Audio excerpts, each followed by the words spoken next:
Alors bonjour à tous, déjà merci d'être venus aussi nombreux. On va commencer de cette cérémonie d'ouverture de la Green Week. Alors la Green Week, c'est l'événement d'instant durable dans le cadre du Students for Greenways Challenge de la société Origo. On a prévu pas mal d'activités pendant cette semaine. Il y a déjà une urne dans la cour d'honneur, je ne sais pas si vous avez vu, ou une urne à mégots pour mobiliser et sensibiliser les gens sur les dangers du tabac. On a aussi demain un stand qui sera le concours de la Green Week, où il y aura des lots à gagner, donc venez nombreux. Et on va vous poser en fait des questions sur votre empreinte écologique. Comment vous l'abordez, comment comprendre et comment la réduire surtout. Et dans la semaine, il y aura aussi un stand tuto pour vous expliquer à faire vos propres déodorants, vos propres lessives et tout ça. Responsables et écologiques, évidemment. On commence donc cette cérémonie d'ouverture avec 3 intervenants très intéressants. À ma droite, je commence par Yvan Debay, qui est le fondateur d'Origo. Ensuite, Benjamin Carboni, le créateur des Clean Walkers. Bonsoir. Et Mathieu Colletter, le membre de l'association Bloom. Bonsoir. Alors, vous n'êtes pas sans savoir que dans 15 jours s'ouvre en Pologne la COP24 à Katowice. C'est un moment hyper important, bien sûr, dans la cause environnementale. On est déjà tous témoins de la multiplication des phénomènes catastrophiques. Déjà, on peut le voir avec les grands feux de Californie d'il y a quelques semaines. On ne se doute pas en fait des conséquences climatiques et sanitaires qu'apporte le réchauffement climatique. Il faudrait, en tout cas pour survivre, peut-être à l'humanité qui devrait impérativement laisser sous terre l'essentiel du pétrole et du gaz. On a à peu près une période de 10 ans pour agir sans que ces impacts soient irréversibles sur notre planète. Je ne vais pas m'attarder sur le bilan environnemental, je vais laisser Mathieu Colletter s'en occuper. Sur le domaine de l'océan. Mathieu Colletter, vous êtes ingénieur agronome spécialisé en aérotique, ce qui est la science des pêches et des écosystèmes aquatiques. Vous êtes aussi docteur en écologie marine. Vous avez aussi travaillé comme chercheur chez Sea Around Us et NERIS, je ne sais pas si je prononce bien, à l'Université de Colombie-Britannique. Donc c'est des travaux qui portaient sur la modélisation des écosystèmes et des impacts de la pêche, finalement. Vous travaillez depuis chez Bloom, où vous êtes responsable des sciences relations institutionnelles. Alors Bloom, je reviens vite fait dessus, c'est une association qui a été créée en 2004 par Claire Nouvian, qui œuvre à la conservation marine et à travers une démarche de sensibilisation médiatique des problèmes environnementaux. Je vous laisse aborder votre partie sur l'impact de la pêche. C'est moi qui commence. J'ai cet honneur. Merci beaucoup. Je ne sais pas si on aura le PowerPoint, si on l'a pas, c'est pas grave, vous inquiétez pas. On va papoter, c'est mieux. Déjà, merci beaucoup de m'avoir invité et d'inviter donc l'association Bloom. En effet, fondée en 2004 par Claire Nouvian. Et puis donc aujourd'hui, on continue. Alors il y a eu des gros combats dont vous avez peut-être entendu parler. Il y avait la pêche en eau profonde qui notamment a sollicité l'association entre sa création et jusqu'à récemment, jusqu'en 2016. Donc un bon moment de combat, puis plus de 8 ans de combat pour faire interdire le chalutage en eau profonde, donc au-delà de 800 mètres dans les eaux européennes. Et aujourd'hui, on continue les combats, donc on en a beaucoup et je vais vous en parler rapidement, mais notamment le gros en ce moment qui est sur l'histoire de la pêche électrique. Je ne sais pas si vous avez entendu parler de ça. On a essayé de faire que vous en entendiez parler. Bon, on a à peu près réussi, apparemment ça va, mais qui est une pêche destructive pratiquée par les Hollandais, sous couvert de recherche expérimentale qui n'a bien sûr pas eu lieu, profondément européen, un problème à la base profondément européen aussi, avec des problèmes des institutions européennes. mais je vais revenir là-dessus. Et donc pour parler un peu de la pêche, et donc pour introduire un peu cette semaine, c'est formidable, il y a le PowerPoint. En fait, je vais vous faire un petit état des lieux, en tout cas niveau poisson, de ce qui se passe en ce moment, au niveau de sur Terre et particulièrement en Europe, et puis faire une ouverture sur le changement climatique qui, en tout cas dans le milieu marin, appelle à une action forte, immédiate, pour réduire les émissions de gaz à effet de serre. Donc on va commencer juste par un petit bref historique des tendances. J'aime bien les courbes, à la base je suis scientifique donc on aime toujours bien les courbes, c'est la base. Mais qu'est-ce qu'on voit sur cette magnifique courbe, c'est que après la Seconde Guerre mondiale, il y a eu un besoin de nourrir la population et pour ça on allait pêcher. On a mis sur l'eau beaucoup de bateaux, notamment des flottes européennes, nord-américaines, en Asie, où on a massivement subventionné des flottes de pêche et donc on allait pêcher de plus en plus loin, de plus en plus profond, des nouvelles espèces, des espèces que nos arrière-grands-parents ne mangeaient pas et qu'aujourd'hui on mange assez communément. Et donc ça a permis d'augmenter les captures qu'on a produites, donc on a dépassé les 100 millions de tonnes. Et ce qu'on voit depuis 1996, qui est le petit point d'inflexion où la courbe commence à baisser, c'est que depuis ce point, en fait, on met plus de bateaux sur l'eau, mais on capture moins. On perd à peu près 1,5 million de tonnes de capture par an. Donc on met plus de bateaux sur l'eau pour pêcher moins. C'est pas travailler plus pour gagner plus, c'est le contraire. Donc bon, c'est pas très bon. Et donc ce qu'on voit au niveau de l'état des stocks, c'est que depuis cette période, les stocks qui en gros sont exploités durablement ont diminué, que les stocks qu'on surexploite ont augmenté. On est aujourd'hui, alors la FAO en 2018 nous dit que 33% des stocks à l'échelle mondiale sont surexploités, qu'on en a une partie qui sont gérés durablement, 70% à peu près. Bon, sachant qu'on n'a pas, c'est selon les connaissances disponibles et que pour beaucoup de pays en voie de développement, on n'a pas ces connaissances et on sait qu'il y a de la surexploitation massive. Donc c'est toujours des chiffres aussi à prendre avec précaution. Et enfin, ce qu'on voit depuis les années 50, c'est des grands changements dans les écosystèmes. Alors ça c'est rigolo, c'est un scientifique qui a retrouvé les photos d'un club de pêche depuis les années 50. C'est le même endroit, la même année, le même moment chaque année. Et donc il voit en gros, on photographie les trophées qui a gagné le concours de pêche. Et donc dans les années 50, on voit qu'à cet endroit, donc aux États-Unis, on capturait des énormes mérous, vraiment des captures incroyables. Donc c'est un concours de pêche sur la côte, et ça c'est c'est à peu près 50 ans après, donc dans les années 2005, le même concours de pêche au même endroit, voilà ce qu'il capture. Donc déjà ce qu'on voit c'est une forte diminution de la taille, un changement des espèces, on est passé de gros carnivores à beaucoup plus de petits herbivores ou poissons qui mangent du poisson, du plancton. Et le seul gros poisson, c'est ce requin, mais qui est au final beaucoup moins balèze que les gros mérous qu'on voyait avant. Et donc on a véritablement changé nos écosystèmes côtiers. Et ça, on a tendance, alors nous, on ne le connaît pas, et en plus les gens ont tendance à l'oublier.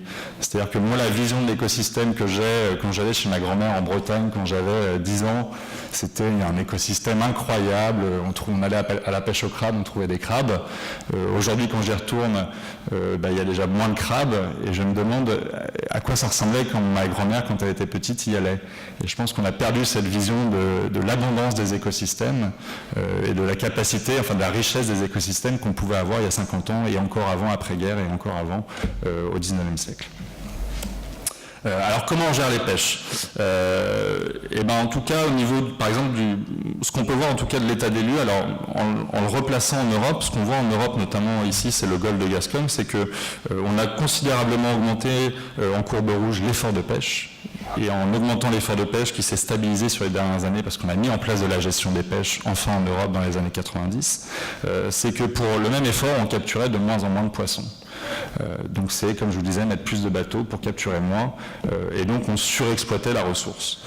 Alors l'Europe a été très longue à mettre en place des sites de gestion, sachant que notamment ce qu'on appelle le rendement maximum durable, qui est la site de gestion à peu près partout dans le monde. Alors les États-Unis ont une autre site de gestion, en Australie aussi, qui est le rendement économique durable, qui met un peu moins de bateaux sur l'eau. Mais ça, on l'a adopté depuis les années, en tout cas en Europe, en 2012. C'est la dernière réforme réforme de la politique commune de la pêche, sachant que ça c'est de la science qui date des années 30 et qu'au niveau mondial, c'est à peu près accepté depuis les années 50. Donc en Europe, on a été très lent.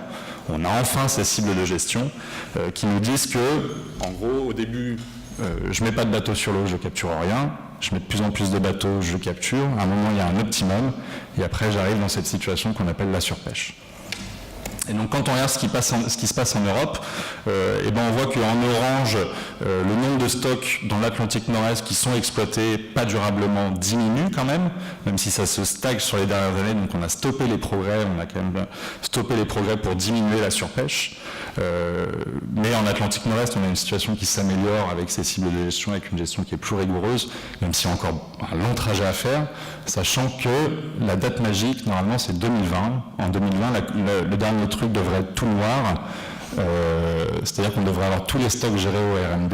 Ce n'est pas le cas, et ça risque de ne pas être le cas. Je ne vous montre pas les trucs pour la Méditerranée, parce que pour la Méditerranée, c'est plus de 90% des stocks qui sont surexploités. Donc on est encore très loin de l'objectif en 2020. Voilà, on est bon. Et avant d'aller un peu plus sur les causes de la surpêche, je vais vous parler un peu des océans de demain. Et on va comprendre comme ça, avec les océans de demain, pourquoi c'est très important de bien gérer aujourd'hui. C'est-à-dire avec les impacts du changement climatique, on prédit beaucoup de choses. Alors, je vous montre là, en fait, c'est un artiste suédois qui a travaillé avec des scientifiques suédois avec qui j'avais collaboré à l'époque, où on travaillait sur des scénarios du changement climatique pour l'océan. Et donc cet artiste suédois a retranscrit scientifiquement, a retranscrit ce que nous on travaillait scientifiquement dans des œuvres d'art en disant il y a différents futurs possibles et c'est un peu de nous que ça dépend. En haut, vous avez la situation un peu catastrophe qui est le dernier pêcheur sur l'eau, où on voit une pollution immense, notamment une pollution plastique, et on en reparlera, avec voilà, ce pauvre pêcheur qui navigue vraiment dans un océan pas de belles choses. Et en dessous, au contraire, un scénario de changement climatique où on prend, on s'attaque à ce changement climatique, on réduit nos émissions de gaz à effet de serre, et où on permet à l'océan de renaître et d'avoir des écosystèmes riches qui nourrissent des populations. Voilà, donc c'est un peu le choix. Donc c'est un peu de vous que ça dépend aussi, hein. Donc on va tous bosser ensemble. Et pourquoi? C'est parce qu'avec les scénarios actuels du changement climatique, on prédit des grosses différences. Notamment, ce qu'on prédit, c'est que comme l'océan va se réchauffer, les poissons, comme nous, ont un optimum de température. Et donc, avec l'eau qui se réchauffe, les poissons vont avoir tendance à migrer. Donc, à migrer des tropiques vers les pôles. Et donc ça va avoir des conséquences très graves, notamment en Afrique de l'Ouest, notamment en Asie du Sud-Est, dans des pays en voie de développement qui dépendent massivement des protéines de poissons pour la nourriture. Au Sénégal, c'est 70%, et où donc la pêche, c'est vivrier, c'est de l'économie locale, et où face au changement climatique, ces populations vont être fondamentalement démunies. Et c'est simplement à cause de nos émissions à nous. Donc il y a un besoin d'action à ce niveau-là. Bon, ça on va passer. Si ce qu'on peut dire, c'est que quand même, avec des scénarios de réchauffement à 1,5 et en reconstruisant les écosystèmes, en reconstruisant nos stocks de poissons, on peut arriver à ce qu'on appelle mitigate, ce qu'on ne dit pas bien en français apparemment, parce que j'ai pas le mot, mais on peut arriver à atténuer ces changements et à faire, notamment en luttant contre la surpêche et en luttant contre le changement climatique, à vraiment reconstruire nos pêcheries, à reconstruire nos écosystèmes, et donc on peut le faire. Autre petit impact fantastique du changement climatique, c'est que comme la température de l'océan augmente, ça a un impact sur le contenu en oxygène, et donc les poissons vont avoir besoin de dépenser plus d'énergie pour pomper la même quantité d'oxygène, et donc fondamentalement ils vont avoir moins d'énergie à mettre dans leur croissance, donc on prédit que les poissons vont diminuer de 20 à 30% de taille avec ce changement climatique. Voilà, c'est assez automatique. Et donc face à ça, face à ces constats, donc on va en reparler, il y a bien sûr une nécessaire transition écologique et une nécessaire transition énergétique. Et nous, dans le domaine de la pêche, il y a besoin de lutter contre les causes de la surpêche. Et c'est là-dessus que Bloom s'engage. Et c'est là-dessus qu'on travaille, notamment à travers différentes problématiques et différentes causes de la surpêche. Une des premières, c'est toujours le non-respect des avis scientifiques. C'est-à-dire que les scientifiques, chaque année, nous disent il faut capturer 10 000 tonnes de morue, le politique va arriver en derrière en disant ça serait mieux 12 000 quand même, hein. Je vais avoir moins de pêcheurs qui gueulent, donc c'est plus sympa. Donc généralement on finit à 12 000 et comme ça, alors la tendance diminue au fur et à mesure des années, donc c'est mieux, les scientifiques sont de plus en plus écoutés, mais on a encore un sérieux gap et on a encore du progrès à faire pour que les avis des scientifiques soient pleinement écoutés. Ensuite, on a encore des connaissances assez pauvres du milieu marin. Contrairement au milieu terrestre, on peut se balader dans la forêt et compter les papillons. En milieu marin, c'est un peu plus dur. Donc on dépend notamment de données de campagne, de données de pêcherie. Et quand on regarde en fait ce graphique, ce qu'il dit, c'est que quand on regarde en capture totale, on a beaucoup de stocks qui sont mal gérés, on a un quart qui est bien géré, et on a une petite portion dont on ne sait pas. Mais quand on regarde en nombre de stocks, cette fois on se rend compte que pour 3/4 des stocks, on ne sait pas leur état. Alors c'est des stocks qui ont des petites biomasses, qui ont des petites captures, mais dans un écosystème, il peut y avoir des espèces qui ont des petites biomasses, des petites captures, mais qui jouent un rôle très important dans l'écosystème. Donc il y a aussi tout un challenge scientifique à améliorer ces connaissances. Et donc là on arrive au combat de Bloom, donc comme je vous en parlais au début, ce dont je vous parlais au début, donc notamment les chaluts en eau profonde, donc des engins destructeurs qui impactent l'habitat très fortement, donc où là Bloom a lutté donc aux côtés d'autres ONG au niveau européen, mais Bloom fortement en France à travers la bataille contre Intermarché, et aujourd'hui donc cet engin est interdit au-delà de 800 mètres en France, donc on peut plus ratisser les fonds au-delà de 800 mètres sur des écosystèmes très profonds, très fragiles, en eau froide où on a des croissances très lentes. On a le combat actuel sur la pêche électrique, donc où là c'est un chalut qui peut, comme il est plus léger, aller plus dans les zones côtières et donc impacter des écosystèmes côtiers où on a des zones importantes pour les poissons plats, des nourriceries, etc. Et où on a donc des engins, des impacts destructeurs. Je reviendrai un peu plus là-dessus. On a toute une partie des captures qui sont notamment des petits poissons, donc des sardines, des anchois, capturés au Pérou, en Mauritanie, qui servent à faire du poisson mais d'élevage, donc du saumon, de la dorade, du bar. Et donc on a une grosse partie de ces captures, alors je ne vais pas vous dire de bêtises, 20%, bon, c'est vue d'œil, mais je ne sais plus le chiffre. Mais on a une grosse partie de ces captures qui finissent en farine, qui finissent en huile pour nourrir du poisson. Donc au lieu de manger de l'anchois qui est parfaitement mangeable par les populations locales ou qui peut être exporté, on donne 2 kilos d'anchois ou à l'époque 4, maintenant plus 2 pour faire 1 kilo de saumon. Donc on a une perte un peu idiote de valeur nutritive et de quantité. Alors ça c'est un des gros combats de Bloom, c'est les subventions néfastes, c'est-à-dire qu'en donnant des subventions à des pêches, on rend profitable ce qui n'est pas profitable, notamment pour cause de surpêche. Et donc ça a été un des gros combats qu'on mène actuellement alors, au niveau européen et à l'OMC, à l'Organisation mondiale du commerce, où il y a des négociations en ce moment sur les subventions à la pêche, et donc on milite pour un arrêt des subventions néfastes à la pêche, qui nourrissent la surcapacité, donc le fait de mettre trop de bateaux, la surexploitation, les techniques destructrices, et où l'Europe a une attitude ambiguë. Il y a notamment toute la question des subventions au carburant, où en Europe le fuel est détaxé pour les pêcheurs, et où donc ça c'est des subventions dont l'Europe ne veut pas entendre parler, la suppression n'est pas à l'ordre du jour pour l'Europe. Voilà, donc ça c'est toujours un des gros points problématiques. Et enfin, ça c'est un des gros points pour moi, pour lesquels personnellement je milite, c'est d'arrêter de considérer la gestion des pêches stock par stock, donc la morue en golfe de Gascogne là, mais de considérer une approche écosystémique. On a aujourd'hui les outils scientifiques pour ne plus gérer simplement une espèce, mais gérer un écosystème de manière plus entière, plus holistique. Et ce qui nous montre en plus quand on gère cet écosystème, qu'on peut diminuer le nombre d'espèces qui vont se casser la gueule, qu'on peut maintenir un niveau de biomasse beaucoup plus élevé, qu'on peut maintenir des tailles de poissons moyennes beaucoup plus élevées, donc en changeant un peu de paradigme, mais en raisonnant à l'échelle de l'écosystème et plus seulement du stock de poissons. Bon, je ne vais pas rentrer dans les détails, si ça vous intéresse, c'est mon dada, n'hésitez pas. J'ai fait de la recherche beaucoup là-dessus, donc c'est mon dada. Et donc enfin un peu les campagnes. Donc comme je vous le disais, nous en ce moment on a une grosse campagne sur la pêche électrique. Donc je vous invite à aller sur le site de Bloom si vous voulez en entendre parler, si vous voulez vous renseigner là-dessus. Où donc justement on a travaillé avec les pêcheurs artisans qui sont les premiers menacés par cette technique. Où vous pouvez trouver sur Internet des pétitions, vous pouvez envoyer des tweets à Emmanuel Macron, c'est top. Non mais ça peut marcher, sincèrement.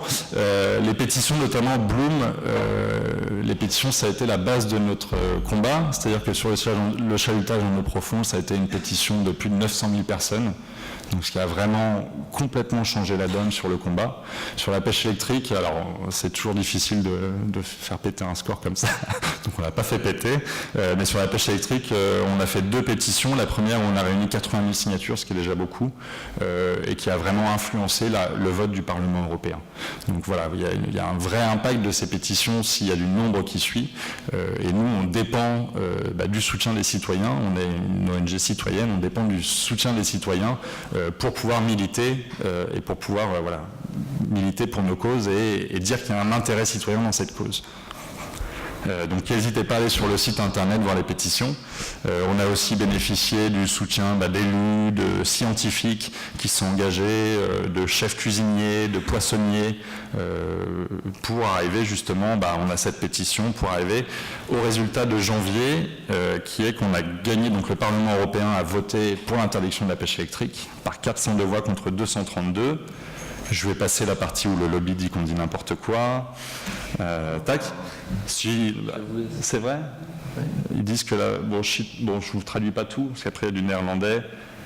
Claire Nouvian, Nazi, enfin bon, voilà, formidable. Et où ils ont fait tout un site pour dire ô combien on disait des fake news, ce dont nous aussi on dit d'eux. Enfin bon, c'est assez spécial, après ça devient un peu n'importe quoi. Et donc pour arriver aujourd'hui dans la situation politique, et c'est ma dernière slide, où on est dans ce qu'on appelle le trilogue, qui est donc une procédure où le Parlement et le Conseil, donc les chefs d'État, enfin là les ministres de la pêche se réunissent et négocient de manière complètement opaque. On ne sait pas ce qui se passe. En gros, ils s'enferment dans une chambre noire, ils trouvent un accord, hop, c'est magique, avec la commission qui intervient un peu en deal breaker. Et donc, on est dans cette situation actuellement où on a le Parlement qui a voté contre la pêche électrique, le Conseil qui a été pour un statu quo et la commission qui soutient fortement la pêche électrique avec un lobbying très fort des industriels de la pêche électrique et des Pays-Bas. Directement, les ambassades des Pays-Bas font du lobbying et où donc, on est en train de s'acheminer doucement vers un compromis désastreux où on réautorise la pêche électrique pour 3 ans et on nous dit dans 3 ans on l'interdit, mais s'il y a des trucs, vous verrez, on pourra peut-être la remettre, mais bon, enfin voilà, donc on arrive dans des situations un peu catastrophiques où on perd la vision démocratique et où on perd beaucoup de choses. Donc nous on espère et on milite encore pour maintenir la pression et obtenir cette interdiction totale. Merci beaucoup.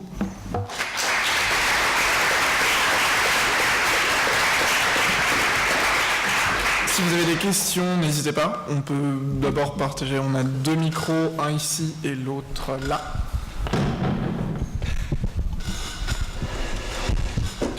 Bonsoir, Thierry Coutarel. J'avais une question. Est-ce que vous identifiez d'ores et déjà aujourd'hui des conséquences négatives qu'aurait le Brexit dans les domaines que vous évoquez là, la surpêche, définition des zones de pêche et autres? Alors, Brexit, c'est une des grosses problématiques actuellement.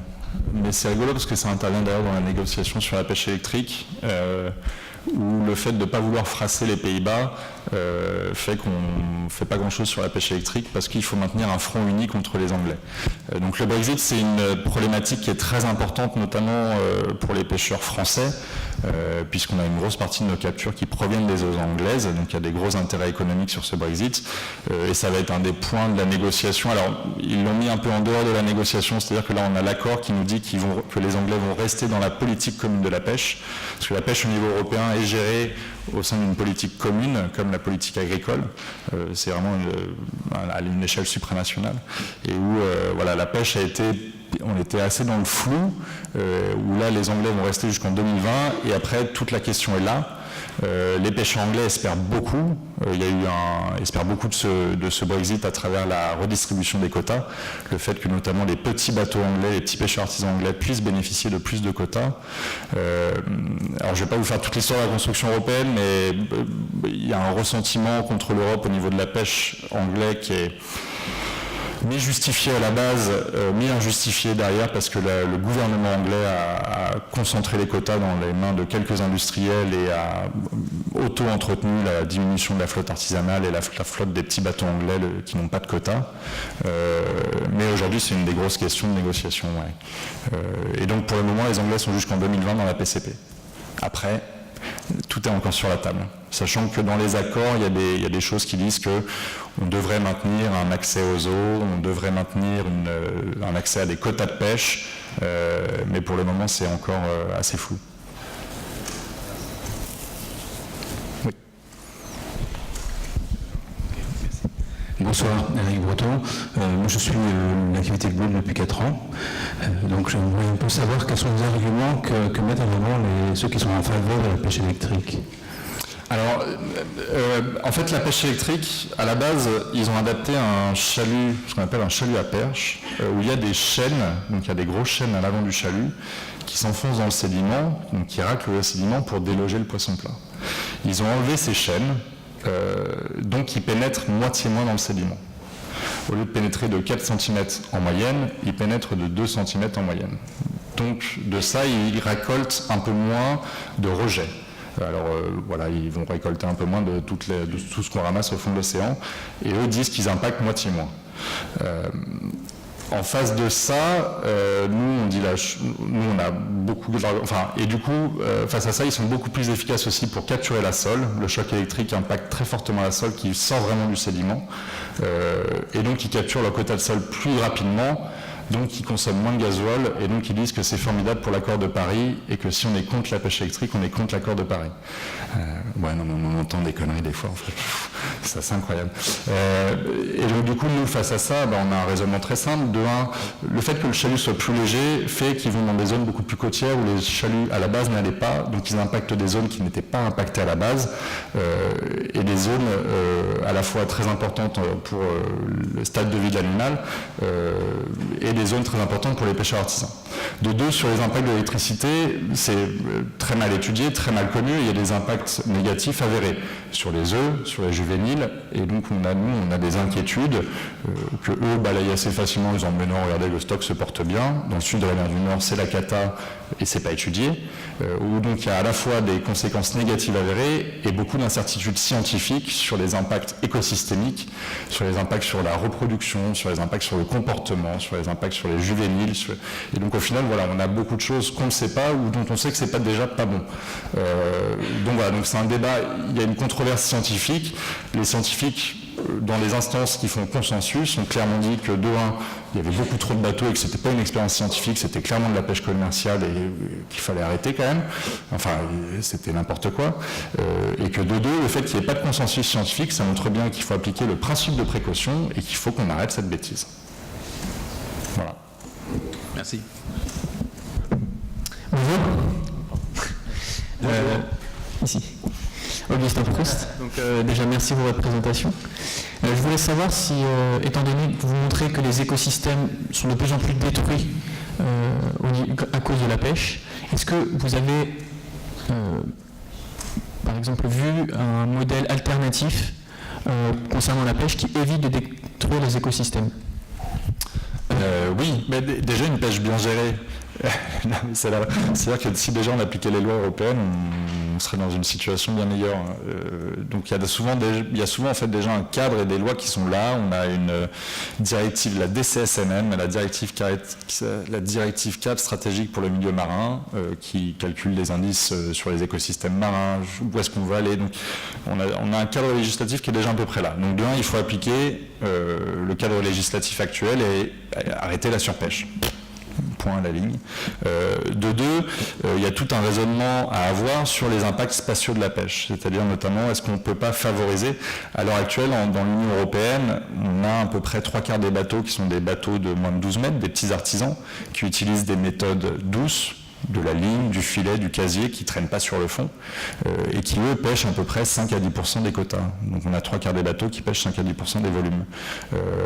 Alors toute la question c'est, est-ce qu'on peut pas complètement inverser cette tendance, mais est-ce qu'on peut aller vers plus de pêche artisanale qui sont moins impactantes pour le milieu marin et un peu moins du coup relativement de pêche industrielle qui sont plus impactantes. Donc il y a toute une question de l'allocation des quotas, de qui pêche le poisson, quel impact sur l'économie locale, quel impact sur les écosystèmes. Donc ça, on peut déjà aussi l'améliorer.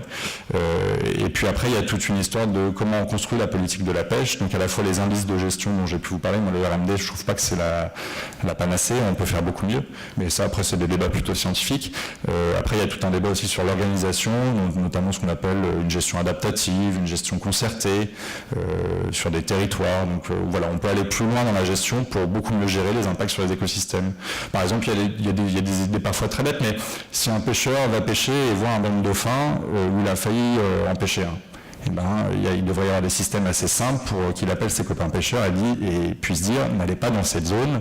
Alors ce qu'ils font déjà un peu, mais qu'on ait vraiment des systèmes d'enregistrement où on dit évitez cette zone parce qu'il peut y avoir des captures de mammifères, il peut y avoir des captures d'espèces qu'on ne veut pas, qui sont sensibles. Voilà. Donc il y a plein de systèmes à imaginer assez simples pour aller vers une meilleure gestion de la pêche et des rejets.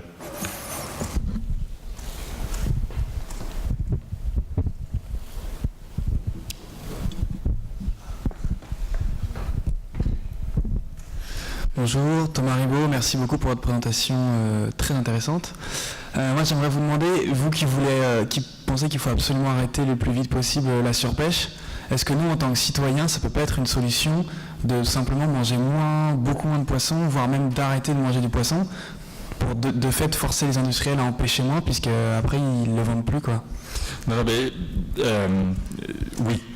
La réponse est oui. En gros, en France, actuellement, la consommation moyenne, c'est à peu près 34-36 kilos de poissons par habitant par an. Donc ça prend en compte l'aquaculture, les moules et compagnie. Une consommation durable, ça serait autour de 10 kilos par habitant par an. Donc ce qu'on mange en plus, de un, ça ne vient pas forcément des pêcheries françaises, on importe aussi beaucoup de surexploitation à travers le thon de l'océan Indien, à travers des pêches c'est-à-dire les industriels qui vont pêcher dans les pays en voie de développement. Donc de un, il y a tout un raisonnement sur les espèces qu'on mange. Généralement, il y avait une petite enquête qui avait été faite dans l'école d'ingénieurs où j'ai fait mes études, à Rennes, où ils demandaient aux consommateurs français, c'est quoi vos critères quand vous achetez du poisson ? Donc le premier c'était faut que ça soit frais, faut que ça soit français, faut que ça soit durable, et le prix intervenait assez bas. Quand on regarde quel est le premier poisson acheté par les Français, c'est du saumon, c'est de l'élevage, c'est pas frais, mais bon le prix est bas. Donc déjà il y a tout un raisonnement à faire. Il y a bien sûr manger moins de poissons, c'est-à-dire on peut manger plusieurs fois du petit poisson, de la sardine, du maquereau, de l'anchois, qui sont des poissons qui se reproduisent assez vite, qui vont concentrer d'ailleurs moins de polluants plastiques et compagnie, et c'est des poissons qui se régénèrent beaucoup plus rapidement, sur lesquels la surpêche va se faire moins sentir. Et puis manger un beau poisson, un gros poisson, de temps en temps, faire un repas de fête avec des amis, c'est un peu les mêmes raisonnements qu'on peut avoir sur la viande, etc., etc. Donc il y a absolument quelque chose à faire sur la consommation. Moi, je mange plus de saumon, mais enfin d'élevage, ça vraiment, ça me, c'est un peu la cata. Mais bon, après, je mange toujours du poisson, de la sardine, du maquereau, et puis de temps en temps des beaux gros poissons. Parce que j'ai des amis qui font de la pêche sous-marine aussi, donc bon, des fois ils ramènent des trucs et je peux pas dire non quand même. Ça a l'air bon.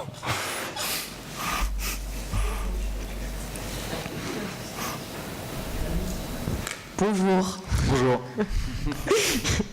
Pardon. Vous avez dit qu'il y avait des lois, donc, mais alors comment ça se fait que les lois ne soient pas respectées? Ah ben ça, il faut appeler les intérêts économiques. Il faut appeler votre gouvernement là.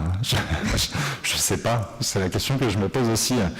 Sur le cas de la pêche électrique, normalement c'est limité à 5%. Donc 14 navires, ils en ont 84 sur l'eau. On a porté plainte auprès de la Commission européenne il y a plus d'1 an. La Commission fait la sourde oreille. Là, on a fait appel à la médiatrice européenne. La médiatrice nous a dit oui, je me saisis du dossier. Elle demande donc à la Commission de nous répondre.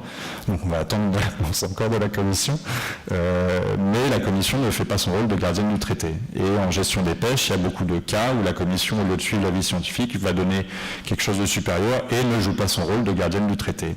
Les gouvernements français, normalement, tous les stocks devaient être gérés en 2015, au plus tard en 2020, à ce qu'on appelle au rendement maximum durable.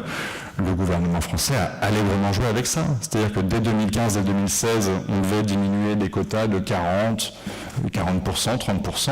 Le jeu du gouvernement français, c'était d'aller voir ces scientifiques, de dire et si on réduit si au lieu d'atteindre le RND en 2015, on le fait plutôt en 2018-2019, on n'a plus qu'une réduction de 5%, parfait, on va mettre ça.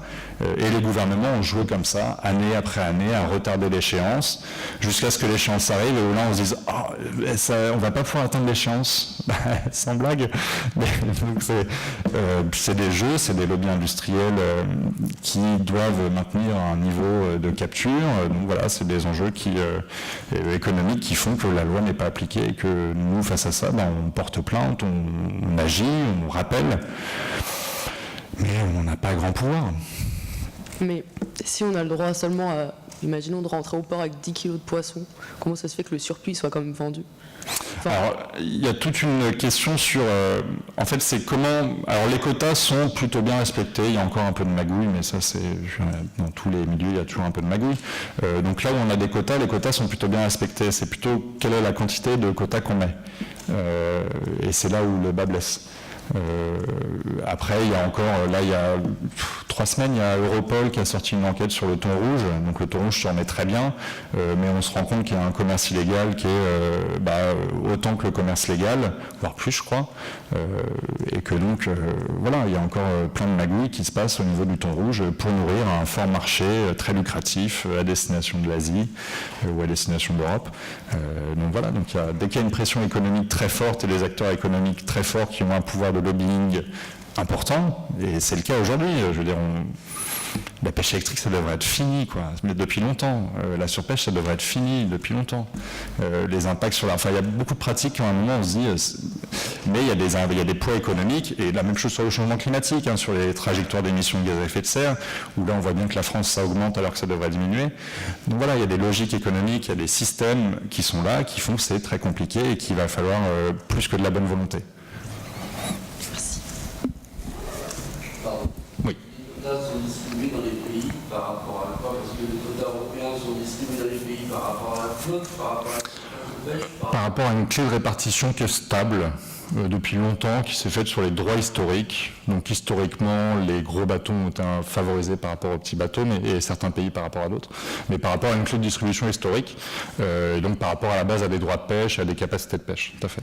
Et aujourd'hui, au sein des pays, c'est, en gros, le pays va donner ça à des organisations de producteurs, où des pêcheurs sont rassemblés ou ne sont pas rassemblés pour certains d'entre eux. Et ça va être une gestion après, on va dire collective, où il faut faire partie d'une de ces organisations de pêcheurs pour bénéficier d'un quota. Et c'est un système qui n'est pas forcément, même pas transparent, pas équitable, et sur lesquels on manque encore beaucoup de choses. La politique commune de la pêche nous dit qu'on devrait allouer les quotas selon des critères écologiques, sociaux, environnementaux. J'ai jamais vu un seul pays venir en disant voici j'ai alloué mes quotas, voici mes critères et voici comment j'ai fait. Personne. Et la commission dit je ne sais pas s'ils appliquent la loi parce que je ne sais pas, on ne m'a pas fourni les trucs. Enfin, donc voilà, donc on ne sait pas. Moi je trouve que l'allocation des quotas c'est un scandale, mais ça va arriver sur le tapis, j'espère bientôt, notamment pour plus d'équité et plus de transparence. La Commission a au moins un pouvoir de gardienne du traité, de rappeler les États à leurs devoirs. C'est tout, mais c'est déjà beaucoup. On le voit sur l'Italie, par exemple, la Commission le fait. Et ça a un impact sur, en tout cas, les discussions qu'on a. Je ne dis pas qu'elle arrive avec un grand fouet et que c'est magique. Je dis juste que déjà, elle a le pouvoir de dire quelque chose. Et d'être gardienne du traité et de constater des manquements. Et après, elle peut prendre des sanctions si elle veut prendre des sanctions. Notamment sur la PCP, la politique commune de la pêche, qui est une politique supranationale. où la Commission a beaucoup de pouvoir par rapport à d'autres politiques. Bonsoir. Oui. Puisqu'on remarque qu'au niveau exécutif et au niveau législatif, les avancées sont pas énormes par rapport à la réglementation de la pêche, etc. Est-ce que vous êtes en contact avec des petits pêcheurs locaux, au niveau de la France ou d'autres pays, pour justement saisir la justice, que ce soit au niveau européen ou national, et pour faire avancer et respecter le droit de la pêche? Alors oui, on collabore, notamment sur la pêche électrique. Alors j'ai pas la plaque, mais on est 29, une coalition de 29 ONG, associations de pêcheurs artisans, dont l'association représentante des pêcheurs artisans au niveau européen et après des associations nationales. Et donc oui, on va travailler sur cette question, parce que moi ça me semble, c'est vraiment fondamental aujourd'hui, à la fois pour plus de transparence, d'équité, pour favoriser aussi une économie côtière beaucoup plus vivante, puisque la pêche artisanale c'est généralement plus de capture pour le même litre de gasoil, plus d'emplois, plus de valeur ajoutée. Donc voilà, il y a tout un raisonnement à faire, mais qui rejoint aussi le raisonnement sur les circuits courts, etc. Enfin tout le débat qu'on a actuellement sur l'alimentation, d'où ça vient, etc. Donc ça c'est un débat qu'il faudrait mener au niveau européen. Donc oui, tout à fait, il y a des choses qu'on va travailler là-dessus. Ouais. On va enchaîner avec les autres intervenants, mais gardez des questions, il y aura une rubrique prévue pour ça à la fin. Si vous avez des questions, gardez-les. On va pas tout bouffer. Voilà, alors ce qu'il faut comprendre un peu de ce bilan, c'est que nous sommes acteurs de ce qui arrive dans les prochaines années. Il faut savoir qu'il y a des initiatives qui existent et qui se développent. On peut notamment citer les collectifs citoyens Il est encore temps et On est prêt, qui font pas mal de bruit sur les réseaux sociaux et qui mobilisent donc ces citoyens. Et on a aussi la joie de recevoir Benjamin Carboni, qui est à l'origine des Clean Walkers, qui a notamment fait beaucoup parler de lui dans la vidéo des deux youtubeurs McFly et Carlito, qui dans leur vidéo On nettoie Paris, qui a fait 2,7 millions de vues. Très beau score. C'est pas mal. Voilà. Donc je vous laisse la parole pour présenter votre mouvement. Absolument. Bonsoir à tous déjà. Alors ce mouvement, c'est un mouvement qui est né il n'y a pas très longtemps, qui est assez jeune, qui est né en septembre concrètement, mais il y a eu une prise de conscience avant. Tout ça est parti d'une prise de conscience où personnellement j'étais déjà dans une démarche à commencer à me poser des questions sur ma consommation, sur l'impact que je pouvais avoir par mon frigo par exemple. Donc j'ai commencé à mettre en place un mode de vie un petit peu zéro déchet. Et puis surtout, j'en avais marre de descendre en bas de chez moi et de me rendre compte que c'était dégueulasse et que en fait, ce qu'il y avait dans mon frigo il y a 2 semaines, c'était sur mon trottoir et qu'il y avait un truc qui n'était pas très logique. Et bizarrement, le premier réflexe que j'ai eu, c'est de partir de Paris. Je suis allé marcher avec mon père, qui est là d'ailleurs. Incroyable. Je ne sais pas ce qu'il fait là. Et on est parti marcher en Auvergne, il habite en Auvergne, et je lui ai dit tiens, on va aller marcher, ça va être sympa, ça va nous faire du bien. Et donc on a commencé à marcher, puis en fait on a commencé à ramasser un papier, puis un autre, puis on les a mis dans notre poche, puis on a les poches pleines, du coup après on a pris les sacs, puis on a commencé à remplir les sacs, puis en fait sur plusieurs jours on a ramassé des dizaines de sacs, et on s'est dit il y a un truc qui n'est pas logique là. Et moi je me suis dit qu'est-ce que je peux faire à mon échelle pour ça? Qu'est-ce que je peux faire? Et la première idée qui m'est venue, fais ce que tu viens de faire en fait. Marche, ramasse ce que tu crois sur ton chemin et déjà cet impact-là. Voilà, après j'ai eu la chance de partir en Guadeloupe, qui est au niveau de l'impact avec l'avion, tout ça, c'est pas très bien, mais bon, j'y étais jamais allé alors.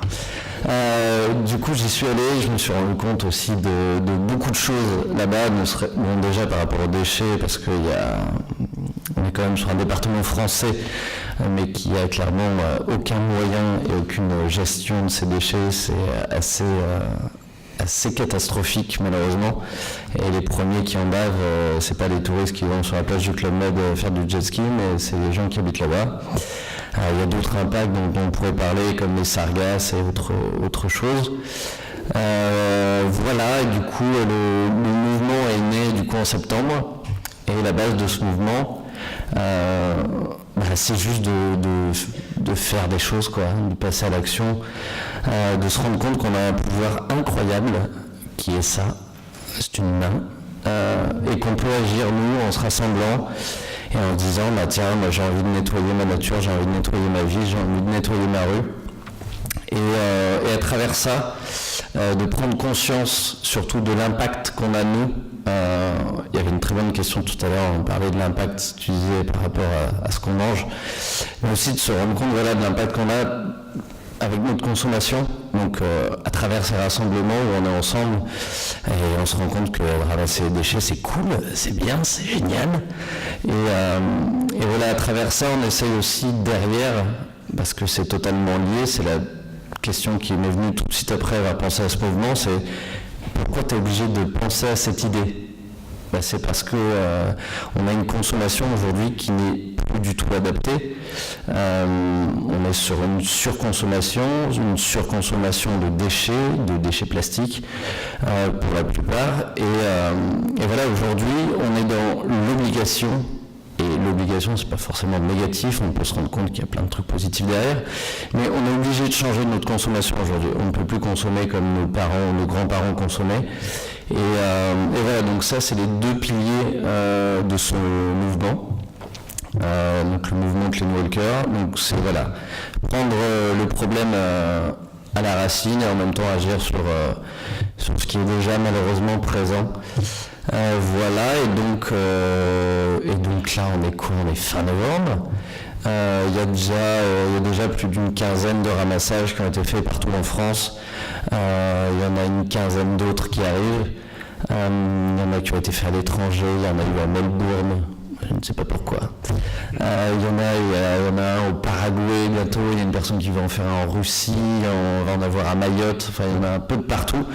Et le plus important là-dedans, c'est que quand j'ai créé ça, le premier truc que j'ai communiqué, c'est juste de dire, venez, si vous voulez faire un truc demain dans votre ville, aujourd'hui surtout, pardon, pas demain, aujourd'hui, venez, on s'écrit, on met en place, on appelle notre mairie, on fait des choses. Juste pour être acteur du changement qu'on veut voir, de ne pas attendre, de se dire, comme je peux entendre souvent depuis le début du mouvement, c'est t'inquiète pas, il y a des gens qui sont payés pour ça, ou alors c'est pas grave qu'il y ait 2-3 papiers dans la rue, ou alors ça n'impacte pas, par exemple, nos océans, ou des choses comme ça. Si, et on est acteur de ce changement, on peut agir par des choses très simples. Déjà, regardez autour de vous, je ne vous accuse pas. Mais on peut tous déjà arrêter d'acheter des bouteilles en plastique, acheter une gourde en inox qui coûte 30 €. On arrêtera de dépenser en moyenne 250 € d'eau par an, par personne. Et en plus, les gourdes, on peut les choisir, elles sont jolies, elles sont stylées. Et elles ne pluent pas. Et non, mais tout ça pour dire, et tu parlais aussi de la campagne On est prêt, dont j'ai la chance de faire partie, je suis vraiment très content de ça. Pour ceux qui ne connaissent pas, c'est une campagne qui a démarré le 15 novembre, qui se termine le 15 décembre, où on est plus d'une 60aine de vidéastes, où on communique chaque jour un challenge et un changement très simple qu'on peut faire dans notre quotidien. Et parce qu'on a notre cerveau qui a un petit système où en fait tous les mois il change, il fait une mise à jour. Et en fait, si tu as amené des changements pendant ce mois-ci, et bien tout simplement c'est mis en place dans ta tête et tu dis ah tiens, pendant un mois je n'ai pas acheté de bouteille en plastique, je vais continuer parce que c'est sympa. Et du coup, voilà, pendant un mois, on essaie de communiquer très simplement, où chaque jour, on amène des changements très simples. Donc que ce soit, aujourd'hui, je ne mange pas de viande, aujourd'hui, je change de fournisseur d'énergie, aujourd'hui, je calcule mon empreinte carbone, ce qui est aujourd'hui le challenge du jour. Donc si vous ne l'avez pas fait, vous pouvez aller sur le site de WWF, calculer votre empreinte carbone. Et c'est bien, parce que c'est un chiffre qui peut faire peur, mais ça permet de voir ce qu'on peut changer. Voilà, bref, je dis plein de choses qui s'apparent un peu dans tous les sens, mais voilà la base du mouvement que j'ai créé et on est tous la base de ce mouvement où on peut tous agir simplement au quotidien. Voilà, un peu. Merci.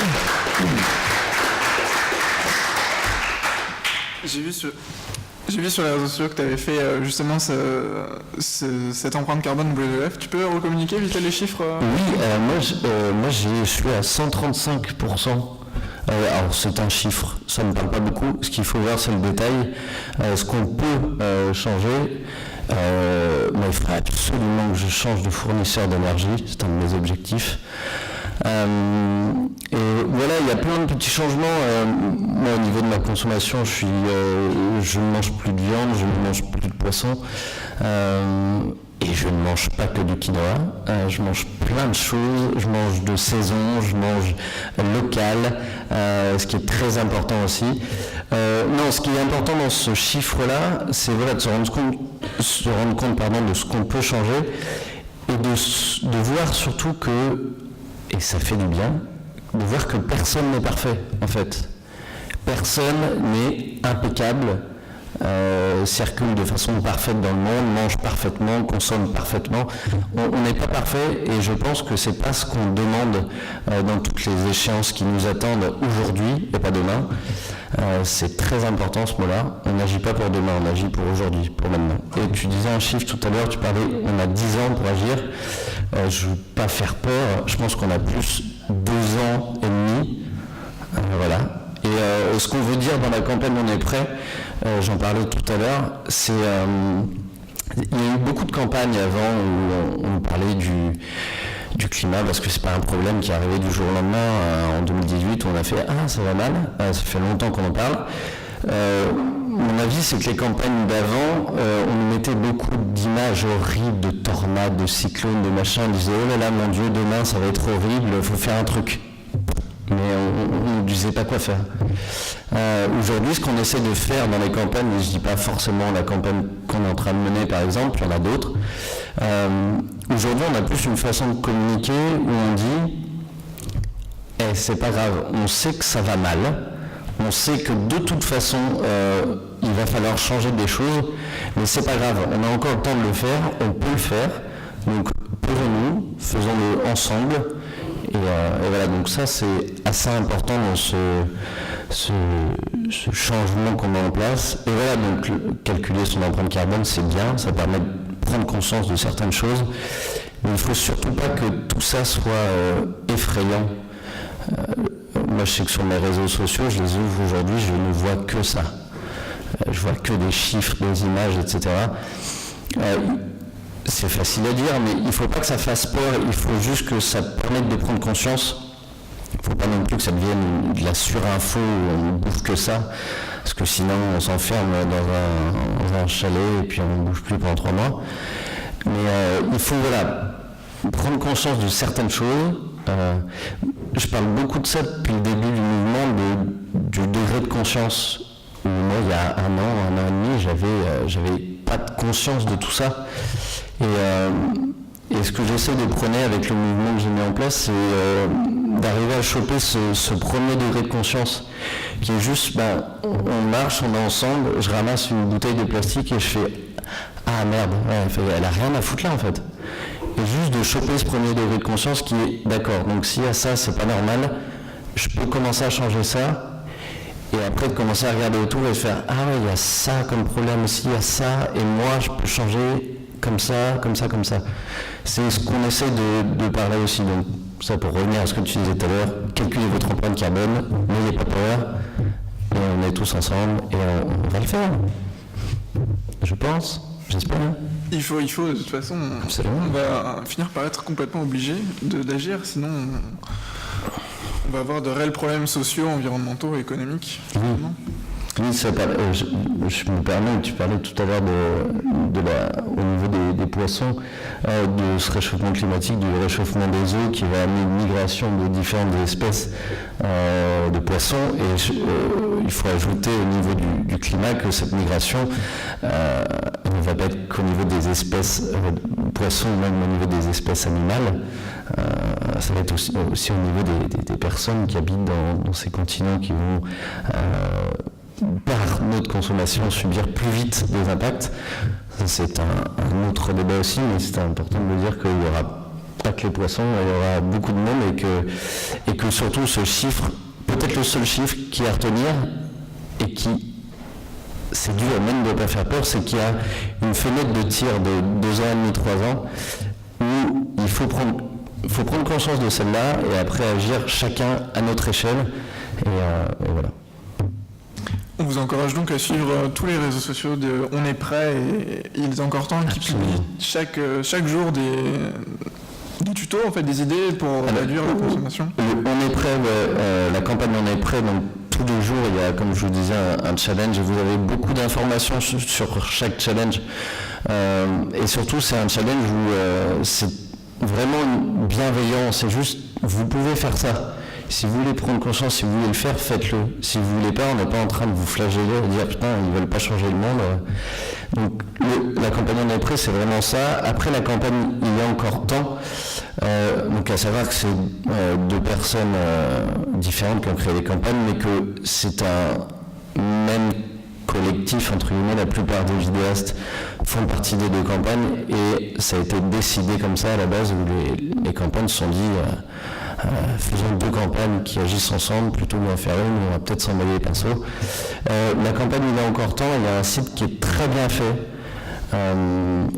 celui dont on est prêt aussi, mais celui Il y a encore temps est très bien fait parce qu'en quelques clics, tu dis si tu veux agir seul, à plusieurs, autour de chez toi, sur les réseaux, et voilà, juste en rentrant ces infos, tu as une liste d'un coup de ce que tu peux faire en fait, de comment tu peux agir dès maintenant en sortant de chez toi.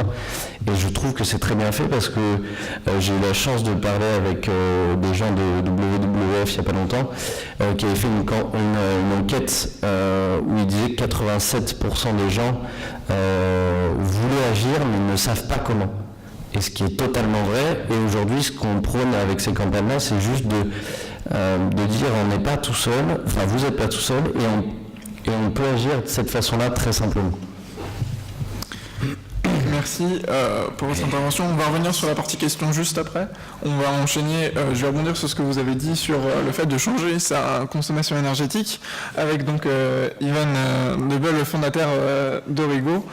Est-ce que tu peux peut-être nous revenir sur le Students for Green Watts rapidement, enfin simplement expliquer ce que c'est.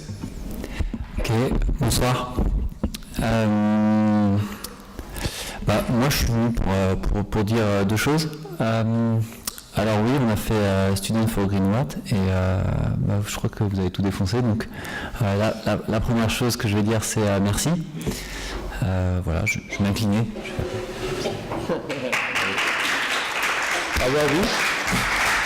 Juste, ça a pas fait référence en fait, c'est qu'il y a une publication qui a été faite justement dans ce Students for Green Watts. Il fallait voter avec un like pour l'association. On était contre la Panthéon 4, Panthéon 1 et Assas Environnement. Et l'association Action Durable a réuni pour l'instant 668 likes, je crois. J'ai pas le compte. Et voilà. Il y a Clément qui pourra dire c'est 68 660. C'est ça. Oui. Alors voilà, super. J'espère que vous êtes contents. Et la deuxième chose, c'est eh bien, il faut consommer de l'électricité verte.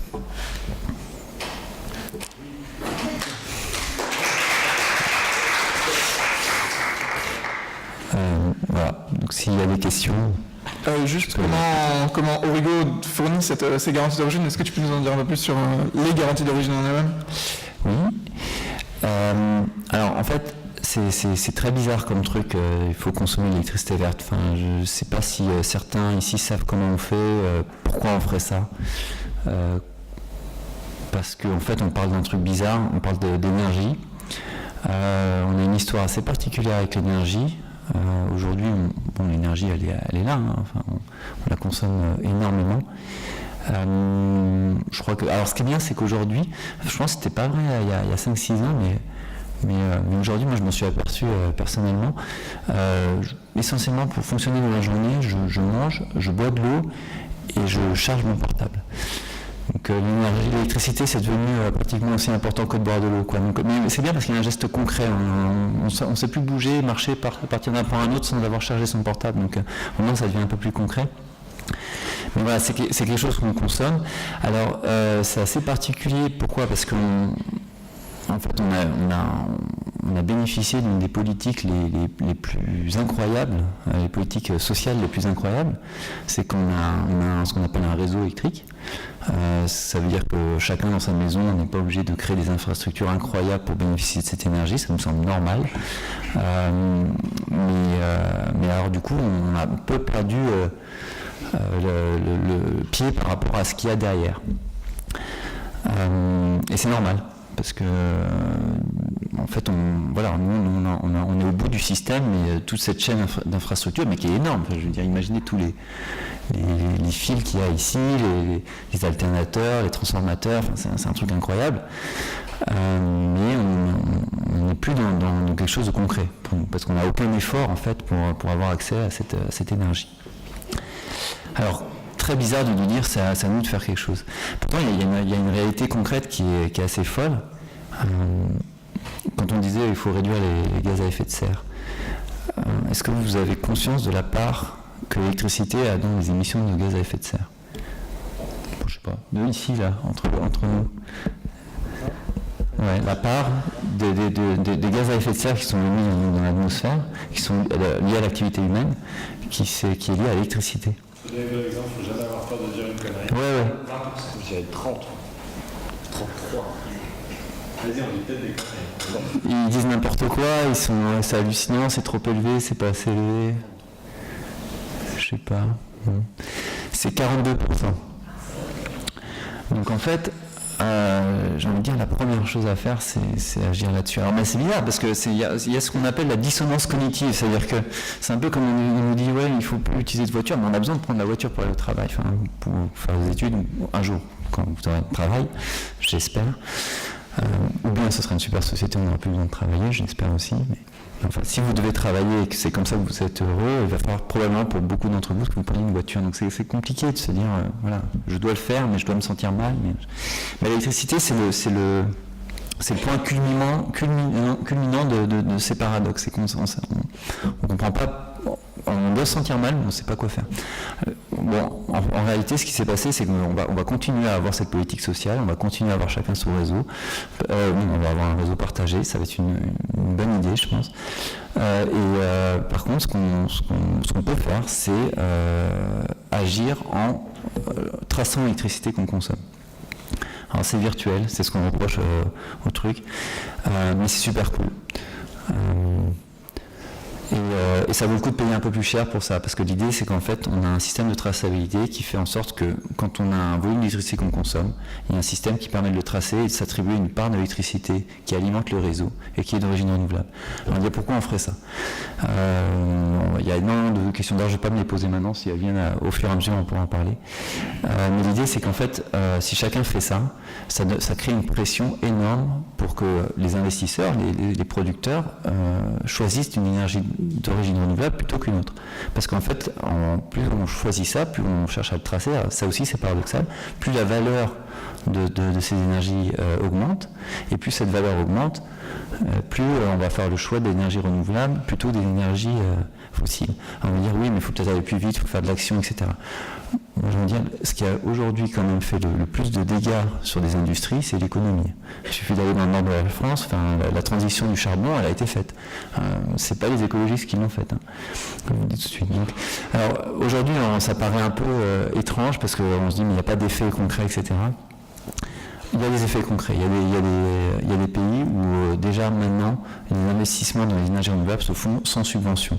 Alors, je ne vais pas rentrer dans le détail pourquoi c'est important, mais en gros ça veut dire que ces énergies sont choisies de manière durable et efficiente parce qu'il y a une raison économique à cela. J'ai une autre question pour notre petit groupe. À votre avis, quelle est la part d'électricité qui est volontairement verte, consommée de manière volontaire d'origine renouvelable en France? Je ne sais pas si je suis clair. Je ne suis pas clair. Mais 3%. 3%, ok. C'est sévère ça. Voilà. Je suis jamais bon moi. Ça. 15%. 15%, ouais. 3, 15. Un chiffre. 1% pointé. Ouais. Qui c'est qui consomme l'électricité verte ici? Il peut lever la main.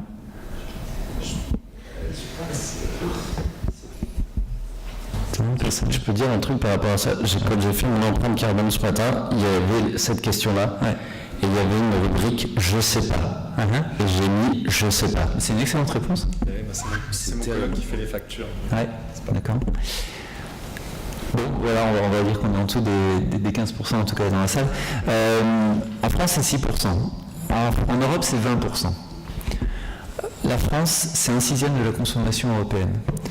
La France, si elle rattrape les 20%, c'est un tremblement de terre sur le marché de l'électricité. J'ai plein d'anecdotes à raconter. Je vous laisserai poser des questions parce que ça va être... Mais en clair, si vraiment, enfin, c'est assez fou en fait. Si on fait ce choix-là, on crée une pression incroyable sur des groupes qui se sont engagés eux-mêmes dans cette direction-là. Et il y a un point de non-retour. Enfin, sauf à ce qu'ils changent de direction, mais normalement, si on a des consommateurs consciencieux, on est vigilant dessus et ils ont un déficit d'image qui est énorme. Mais c'est assez hallucinant de voir l'impact qu'on pourrait avoir.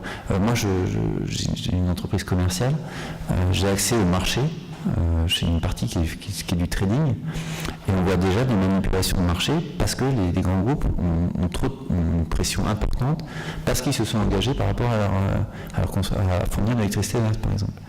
Et en fait, c'est ça qu'on veut. Voilà.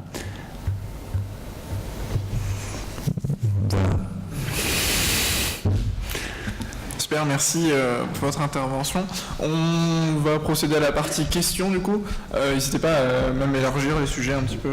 Je pense qu'on a à peu près tous la capacité de répondre à peu près à tous les sujets. Voilà. Est-ce que vous avez des questions sur... Bonsoir, rebonsoir.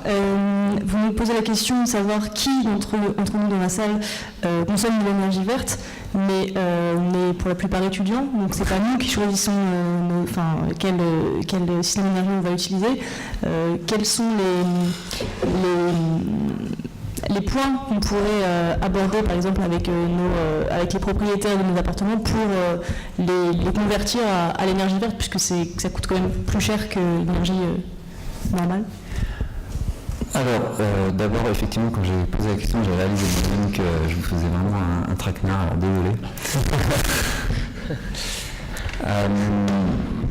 Après, oui, effectivement, si vous ne payez pas, enfin, si c'est pas vous-même qui contractualisez votre contrat de fourniture d'électricité, j'ai envie de dire, oui, là, c'est pas faisable. Mais ceci dit, ce que vous avez fait pour l'université ici, c'est assez fou. C'est-à-dire que là, alors, c'est bien parce que c'est cool, on va leur offrir. Donc c'est plutôt cool, mais ils vont consommer l'électricité verte, qu'ils le veuillent ou non. Donc ça c'est super chouette. Après, la question c'est de savoir est-ce qu'ils vont continuer. Parce que nous on ne va pas leur offrir pendant 20 ans, c'est sûr. Mais voilà, effectivement, par exemple, si vous avez l'occasion de le faire, racontez-le à vous, à mort, partagez-le. Enfin, voilà, il faut se la péter aussi, c'est important. C'est un outil. Alors c'est ce qu'on reproche aux entreprises, on dit c'est un outil de communication. Bah ouais, c'est un outil de communication. C'est un outil pour se la raconter. C'est plus important. Voilà. Vous allez payer un peu plus votre électricité, mais vous pourrez dire ouais, mais moi je le fais. Comme une entreprise le fait, c'est ce qu'on appelle la politique RSE. Responsabilité sociétale d'une entreprise. Ok, c'est de la communication. Comme c'est stylé entre nous de dire ouais, ben moi je fais ça. N'hésitez pas à le faire. Vous pouvez en parler, vous avez des parents, des amis, machin. Et puis un jour, vous serez de toute façon, encore une fois, je vous le souhaite, vous louerez, vous achèterez même un logement et vous paierez des factures d'électricité, achetez l'électricité verte. Et ce que vous pouvez déjà faire, c'est acheter des multiprises à interrupteurs et couper quand vous partez et allumer quand vous revenez. Ou même allumer quand vous utilisez de l'électricité. C'est un petit geste, mais c'est déjà pas mal. Bonjour, deux questions. La première, l'énergie verte, c'est très tentant. Et pourquoi ça ne marche pas? Et deuxième question, plus ouverte, on en a eu des législations éventuelles à venir ou existantes sur les déchets plastiques qui doivent être interdits, les pailles, les déchets plastiques à usage unique. Si vous savez. Je vais répondre à la première question. En fait, je ne comprends pas votre question parce que ça marche. Ça fait 6% en France, ça fait 20%. Non, ça ne marche pas. Ça marche pas. Ça ne prend pas dans le public. Ouais. C'est pas le premier réflexe qui vient quand on parle d'écologie. Ouais, c'est bizarre. Alors, j'ai une théorie personnelle. on a une histoire qui est, en plus de ce que je disais tout à l'heure par rapport au fait que l'électricité c'est devenu un acquis, on n'a même plus conscience particulièrement, c'est très virtuel quelque part. Ça c'est le côté technique qui veut ça, et donc on le partage avec l'ensemble des pays où il y a des réseaux électriques très développés. Il y a un super livre, j'ai plus l'auteur, mais ça s'appelle The Grid, c'est un livre américain qui explique un peu toute l'histoire de l'implémentation des réseaux et pourquoi on en est arrivé à cette situation-là, et pourquoi psychologiquement du coup on a ces freins-là. C'est très normal. Après, en France, on a quand même une histoire d'électricité qui est encore particulière aussi, c'est qu'on a fait un choix. Non seulement d'avoir un réseau, alors ça c'était une super politique, je pense qu'on est tous d'accord, on a fait un autre choix, c'est d'aller à fond sur une technologie qui est le nucléaire. Si on parle de réchauffement climatique, qui n'est pas d'ambiguïté, c'est une très bonne solution. Ça émet très peu de gaz à effet de serre. Si on parle d'environnement, c'est déjà beaucoup plus sujet à débat. Il y a des vraies problématiques environnementales, et si aujourd'hui on cherche à résoudre le problème des gaz du réchauffement climatique, c'est pas parce qu'en soi c'est un problème qui fasse plus chaud, c'est les conséquences environnementales de ce réchauffement climatique. Donc au final, on y arrive aussi. Mais en fait, pour revenir sur ce choix-là, ça a été un choix très déterminant, politiquement sensible, donc il a fallu que l'État ait une emprise forte sur cette industrie-là. On a fait le choix de créer un monopole sur l'électricité qui va de la production à la fourniture. Ce choix-là, on le porte encore aujourd'hui de manière très forte. Donc, ce qui fait qu'en fait, on a une ouverture. Alors, après, il y a eu un changement de paradigme, on va dire, il y a à peu près une vingtaine d'années, sous l'impulsion plutôt européenne, parce qu'en France, on aimait bien ce système-là, c'était qu'il fallait ouvrir le marché. Alors, j'ai envie de dire, c'est pas mal, parce que quelque part, ça remet en fait, l'utilisateur d'électricité que EDF aime encore appeler un usager, mais qui devient donc plutôt un consommateur. Donc un consommateur, ça fait des choix. Et donc l'idée, c'est d'ouvrir à la concurrence l'option des fournisseurs d'électricité. Un fournisseur d'électricité ne vous fournit pas d'électricité au passage. Il vous commercialise l'accès au réseau. Ça vous permettra si jamais vous intéressez à l'électricité verte, à savoir pourquoi un fournisseur vous fournit de l'électricité, oui ou non, etc. Gardez bien à l'esprit qu'un fournisseur d'électricité, en fait, le service qu'il vous rend, c'est celui-là. Le deuxième choix, c'est que grâce à ce système de traçabilité, on peut donc choisir la source d'électricité qui nous convient.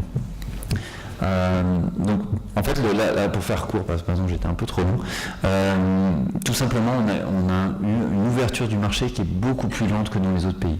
Et on a cette culture du choix du fournisseur qui met encore beaucoup de temps à rentrer dans l'esprit des gens. D'ailleurs, il y a encore beaucoup de gens qui ne savent pas qu'ils peuvent changer de fournisseur. Il y a beaucoup de gens qui ne font pas la différence entre EDF et Engie, qui était avant GDF, parce qu'avant on avait EDF, GDF. Donc il y a énormément de choses qui sont encore des freins à ce choix-là. En plus de ça, le fournisseur majoritaire, qui a encore 75% des parts de marché, qui est EDF, ne fait pas la promotion de ce mécanisme-là. Et est-ce que c'est... Alors, je ne vais pas dire de bêtises, mais est-ce que Enercop a déjà 3%? J'allais dire 200 gigawattheures. Au niveau de part de marché, tu parlais pas de marché. On y vient. Donc 200 gigawattheures, alors peut-être c'est 250 maintenant, peut-être c'est 300. En France, la consommation, c'est 500 terawattheures. D'accord. Donc un terawattheure, c'est 1000 gigawattheures. Donc ça te donne la part de marché à peu près d'Enercop, c'est-à-dire à peu près moins de 1 pour 1000. D'accord. Super. Non, mais alors j'avais une remarque question. Est-ce qu'en France, on n'a pas aussi été particulièrement mauvais et lent Prenons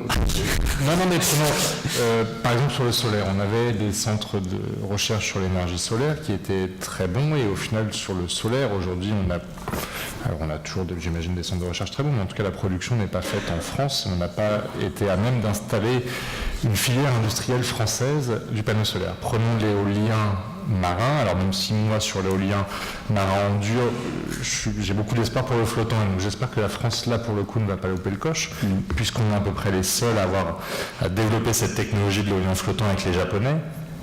et où on a un vrai potentiel industriel et des solutions environnementales qui sont beaucoup plus intéressantes que l'éolien en dur en pleine mer. Et pareillement sur l'éolien, ce qu'on voit en pleine mer, c'est qu'on a aussi été très lent et particulièrement mauvais, qu'aujourd'hui on signe des projets parce qu'il faut signer des projets et qu'il faut qu'il y en ait sur la table. Alors je ne sais pas si c'est pour un bien pour un mal ou un mal pour un bien, parce qu'aujourd'hui on est en effet très bas, mais on a des réflexions qui sont beaucoup plus, on va dire, collégiales, ce qui a amené aussi beaucoup de conflits avec les usagers locaux sur beaucoup de projets. Donc je ne sais pas aujourd'hui si c'est parce qu'on n'a pas été capable d'organiser le débat aussi, si on a été assez mauvais en tout cas sur le versant industriel. Les éoliennes aujourd'hui, celles qu'on fait en mer, elles sont faites en Allemagne, elles ne sont pas faites en France. Donc voilà, et donc à quelle part aussi à un moment le politique n'a pas su choper le coche, et est-ce que l'éolien flottant n'est pas le prochain coche à ne pas louper? Mais ça c'est moi C'est mon dada. C'est mon dada aussi. Bon, ouais, il y a eu des ratés. Moi, j'en connais quelques-uns, mais il y a eu le raté effectivement sur le solaire. Après, nous, on est bons, donc on va faire changer les choses. Enfin, je veux dire, on va tous consommer l'électricité verte, et puis du coup, il y aura des éoliennes et du solaire qui va avoir le jour. Et puis tant pis si au début, c'est les Allemands qui font les éoliennes. Ouais, avec mais bon. Quand vous parlez d'écologie et vous parlez d'éoliennes, ça pose pas de problème, ça passe très bien. Alors, on est dans une société de consommation de masse, il ne faut pas rêver, bien sûr qu'il y a des problèmes. Je veux dire, on ne peut pas faire une éolienne, c'est un processus industriel qui a des impacts sur l'environnement. Ça se calcule très bien. Il y a une analyse, alors c'est des calculs d'empreinte carbone, on appelle ça l'analyse de cycle de vie. Donc on est absolument capable de calculer l'effet sur l'environnement de la construction, de la pose, de l'exploitation et du démantèlement de ce type de moyen de production. C'est pas neutre, ça dépend.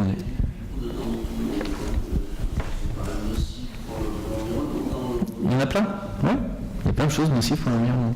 Simplement, c'est sans commune mesure. Ouais, c'est ce qu'on appelle. Mais après, je veux dire, c'est pas. Non, alors il faut bien l'appeler quelque chose. L'électricité verte, c'est bien, ça parle, c'est super. D'accord, il y a des. Oui, c'est vrai, il y a des. C'est pas neutre pour l'environnement, mais c'est sans commune mesure avec une centrale à charbon. Je veux dire, ça n'a rien à voir. Oui, ah non, c'est pas la peste et le choléra, pas du tout. Je veux dire, on est sur du facteur 1 pour 10 ou 1 pour 15. Enfin, ça n'a rien à voir. Donc oui, on pourrait toujours discuter de l'impact environnemental de n'importe quel moyen de production. De toute façon, on parle d'industrie. On parle d'avoir des lampes autour de nous à grande échelle. D'accord ? Donc effectivement, il faut baisser sa consommation, il y a plein de choses, mais il ne faut pas rêver. On va vers l'électrification de plein de secteurs. Donc de toute façon, si on imagine une baisse d'énergie au total, l'électricité, avant de l'avoir baissée de manière substantielle, il y a encore pas mal de temps avant de venir. Donc comment on fait ? Et aujourd'hui, ces moyens de production sont bien meilleurs que ce qui alimente nos réseaux actuellement. Actuellement, des développements des véhicules électriques. Ouais. Si chacun a un véhicule électrique, la production française d'électricité ne suffira pas à décharger tout. Non, les simulations ne montrent pas du tout ça en fait. L'impact d'une flotte abondante de véhicules électriques est tout à fait absorbable par une évolution normale du réseau. C'est pas si, enfin, c'est important, mais il y a à la fois cette envie de passer au véhicule électrique et énormément de travaux qui sont faits pour réduire l'impact de la consommation électrique des industries et des bâtiments. Et l'un dans l'autre, on retrouve des ordres de grandeur qui sont assez similaires. En fait, ce qu'on imagine, c'est que malheureusement, la consommation d'électricité baisse pas ou peu. Mais voilà, enfin, on n'est pas sur des explosions de consommation électrique qui sont prévues du fait des véhicules. Ouais, peut-être juste mais je suis complètement d'accord sur le fait de toute façon d'initier un mouvement aussi qui est un mouvement citoyen pour demander des énergies vertes, et en effet après découlera de ça aussi une demande plus forte, donc une réponse fondamentalement derrière. En plus, je pense qu'aujourd'hui on a les moyens de penser l'énergie beaucoup plus intelligemment à travers l'échelle aussi du territoire, c'est-à-dire où est-ce qu'on peut produire de l'énergie de telle manière, proprement, parce que bien sûr, enfin nous on le voit au niveau de l'éolien marin, où il y a beaucoup de questions, il y a beaucoup de conflits avec les pêcheurs, il y a beaucoup de questions environnementales qui ne sont pas encore forcément résolues. C'est pour ça que moi l'éolien flottant, enfin ça résout pas mal de choses, mais du coup, où aujourd'hui on est capable aussi de penser l'énergie beaucoup plus intelligemment, en termes de concentration des éoliennes, en termes de où est-ce qu'on les met, en termes de... et pour les territoires, par exemple, on parlait de la Guadeloupe, quelle bonne production d'énergie pour la Guadeloupe et quelle source d'énergie durable, verte, une éolienne, du solaire, du marémoteur, enfin, on est capable de penser les choses beaucoup plus intelligemment et il faut le faire sur une échelle de temps courte, comme tu l'as dit. C'est pour ça que là, il faut donner un grand coup, mais moi je pense que les deux sont fondamentaux. Je pense que les deux vont fondamentalement dans le même sens, c'est-à-dire d'avoir ce mouvement citoyen très fort et d'avoir à côté de ça une réponse à la fois étatique et industrielle très forte. Et avec une expertise, voilà. On a des impacts quand on met une éolienne en terrestre, il y a un impact. Les batteries, ça a des impacts aussi sur les terres rares, pour le forage en eau profonde. Donc voilà, il y a beaucoup de questions. Qu'il ne faut pas diminuer les transports, le train et compagnie. Enfin, donc, il va falloir, de toute façon, à une échelle individuelle, ça va être dur de complètement répondre. On a des réponses qui sont nécessaires. Fondamentalement, et c'est pour ça que Clean Walker c'est fondamental, enfin c'est formidable et c'est très bien, il faut que ça continue. Et puis on a des réponses à un niveau collectif qui là reste encore à construire en lien avec le politique. Voilà, et les deux vont aller de pair, fondamentalement.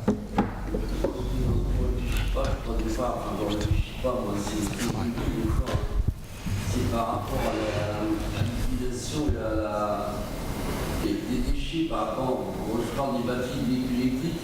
Ils ne savent pas quoi en faire. Non, on les enterre.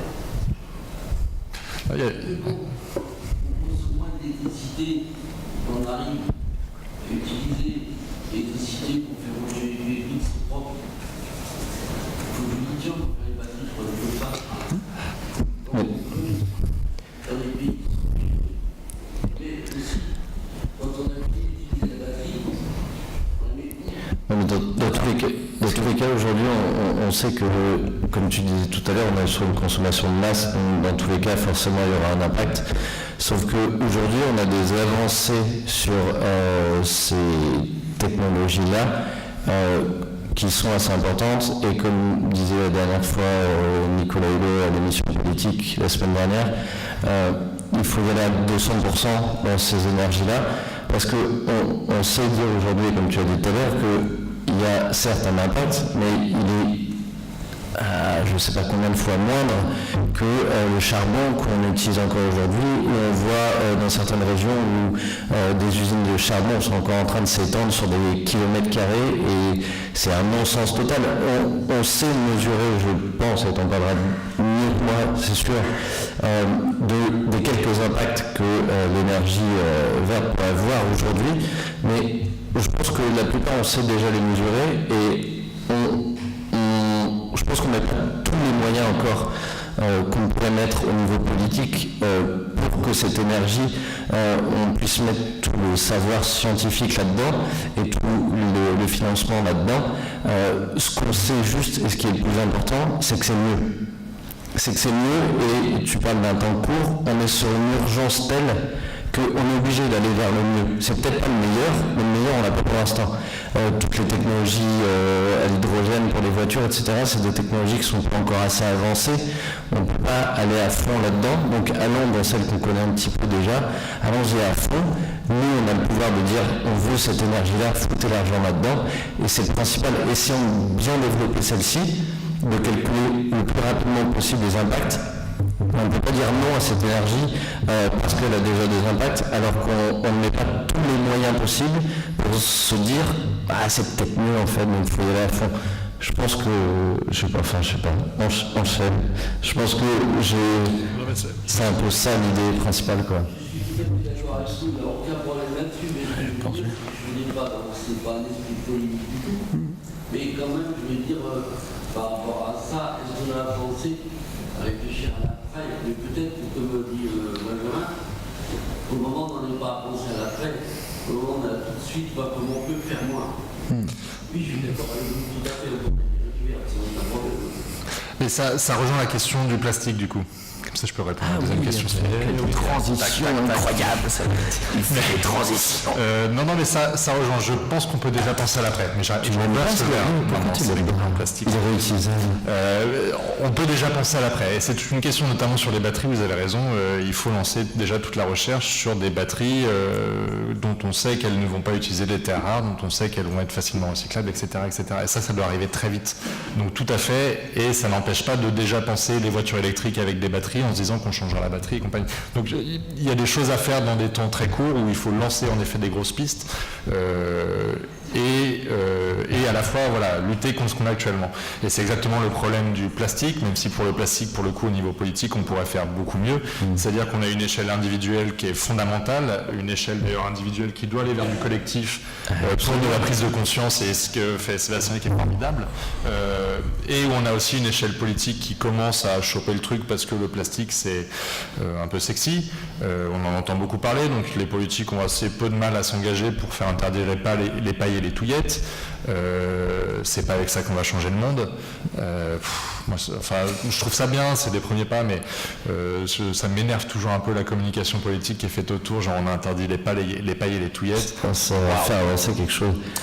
C'est ce que tu disais tout à l'heure, ta question qui est très simple, mais moi je me rends compte que plus j'avance là-dedans, plus en fait on répond aux choses par des questions simples. Tu disais c'est bizarre, il y a une loi, mais pourquoi du coup ça marche pas? Parce qu'il y a une loi. Il y a une loi qui va être votée le 1er janvier, je crois, si je ne dis pas de bêtises, qui va être mise en place donc pour tout ce qui est la production de tous ces matériaux à usage unique, donc les touillettes, les pailles, les gobelets. Alors déjà, il y a plein de petits détails là-dedans qui permettent à certains de pouvoir encore fabriquer tel type de plastique parce que machin, truc bidule. C'est une loi qui va être votée aujourd'hui. Quand on va à la source de la chose, qui est le café où on va prendre notre café le matin, et qu'on demande à la personne, mais du coup les pailles, vous allez faire comment le 1er janvier? On ne sait pas, parce que nous on en achète dans tous les cas, on ne peut pas acheter autre chose parce que ça coûte trop cher et on ne nous donne pas de moyens d'acheter autre chose. Donc en fait, ce qui est en train de ce qui est en train d'être mis en place avec cette loi, c'est on interdit ça. Mais on ne propose rien autour, on ne propose pas d'alternative parce que nous, à notre échelle, ce qu'on peut faire et ce qu'il faut faire, c'est d'arrêter de consommer les gobelets en plastique, d'arrêter de prendre des touillettes dans son café, d'arrêter de prendre des pailles parce qu'en 2018 on peut faire ça. Ça on peut le faire à notre échelle, mais après la question qu'on va se poser derrière, c'est comment les cafés vont faire, comment les entreprises vont faire, etc. Parce que c'est toutes ces échelles-là auxquelles il faut répondre. Mais dans tous les cas, toutes ces échelles-là, donc l'entreprise, le magasin, le café, ce qui est à la base, une fois de plus de tout, c'est nous. Donc je pense que le plus important, et aujourd'hui, hier, on se reposait un peu trop là-dessus, on disait « ce serait bien de voter cette loi ». Et puis on attend que la loi soit votée, et après, qu'est-ce qu'on fait? On ne fait rien. Attendons pas que la loi soit votée, arrêtons aujourd'hui de consommer ce genre de choses. Ça permettra peut-être à ces entreprises qui fabriquent tout ce plastique-là, parce qu'après on part dans des chiffres faramineux qui ne servent même pas ça ne sert à rien de le dire tellement qu'ils sont faramineux. Et donc déjà cette action, nous, et peut-être que ça permettra à ces entreprises-là de dire tiens, ils en veulent peut-être plus, qu'est-ce qu'on peut faire pour essayer de les entuber, et on aura peut-être nous de l'avance pour dire on ne pourrait pas les entuber. Et puis demandons des lois fortes, des vraies lois, des vrais changements de paradigme, quoi. Parce que moi, je suis pas convaincu que ça change la vie du monde entier si on supprime les pailles, quoi, du jour au lendemain. Je ne vois pas la catastrophe annoncée là. Non, ça aura un impact. Ça aura un impact, mais ça aura un impact faible. Et quand on voit par exemple Starbucks a supprimé les pailles en plastique, donc il met des pailles en papier, mais dans un sachet plastique, qui est assez incroyable. Ce qui est quand même complètement con.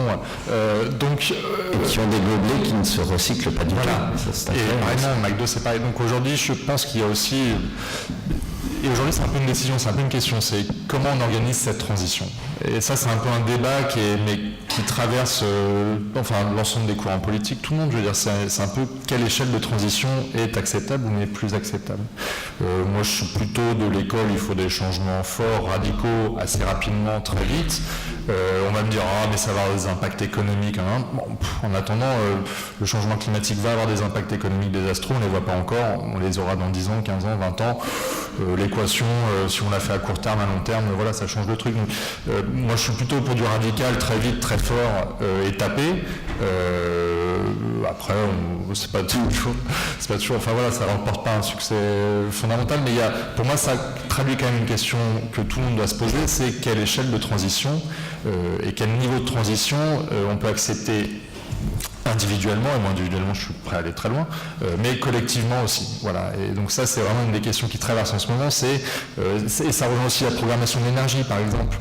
Est-ce que le nucléaire c'est 50% de 2025, 2035 donc ça rejoint aussi des choix à des échelles collectives, à des échelles nationales européennes qui sont très importants à faire et pour lesquels en face on a quand même des lobbies économiques très importants. Il faut rappeler que la stratégie du MEDEF européen, c'est de lutter contre les objectifs climatiques. C'est-à-dire que Business Europe, il y a ces documents internes qui sont sortis, leur stratégie c'est de dehors de faire « Ah oui, le changement climatique, on va agir », de dedans c'est de lutter contre les objectifs et de diminuer les politiques environnementales européennes.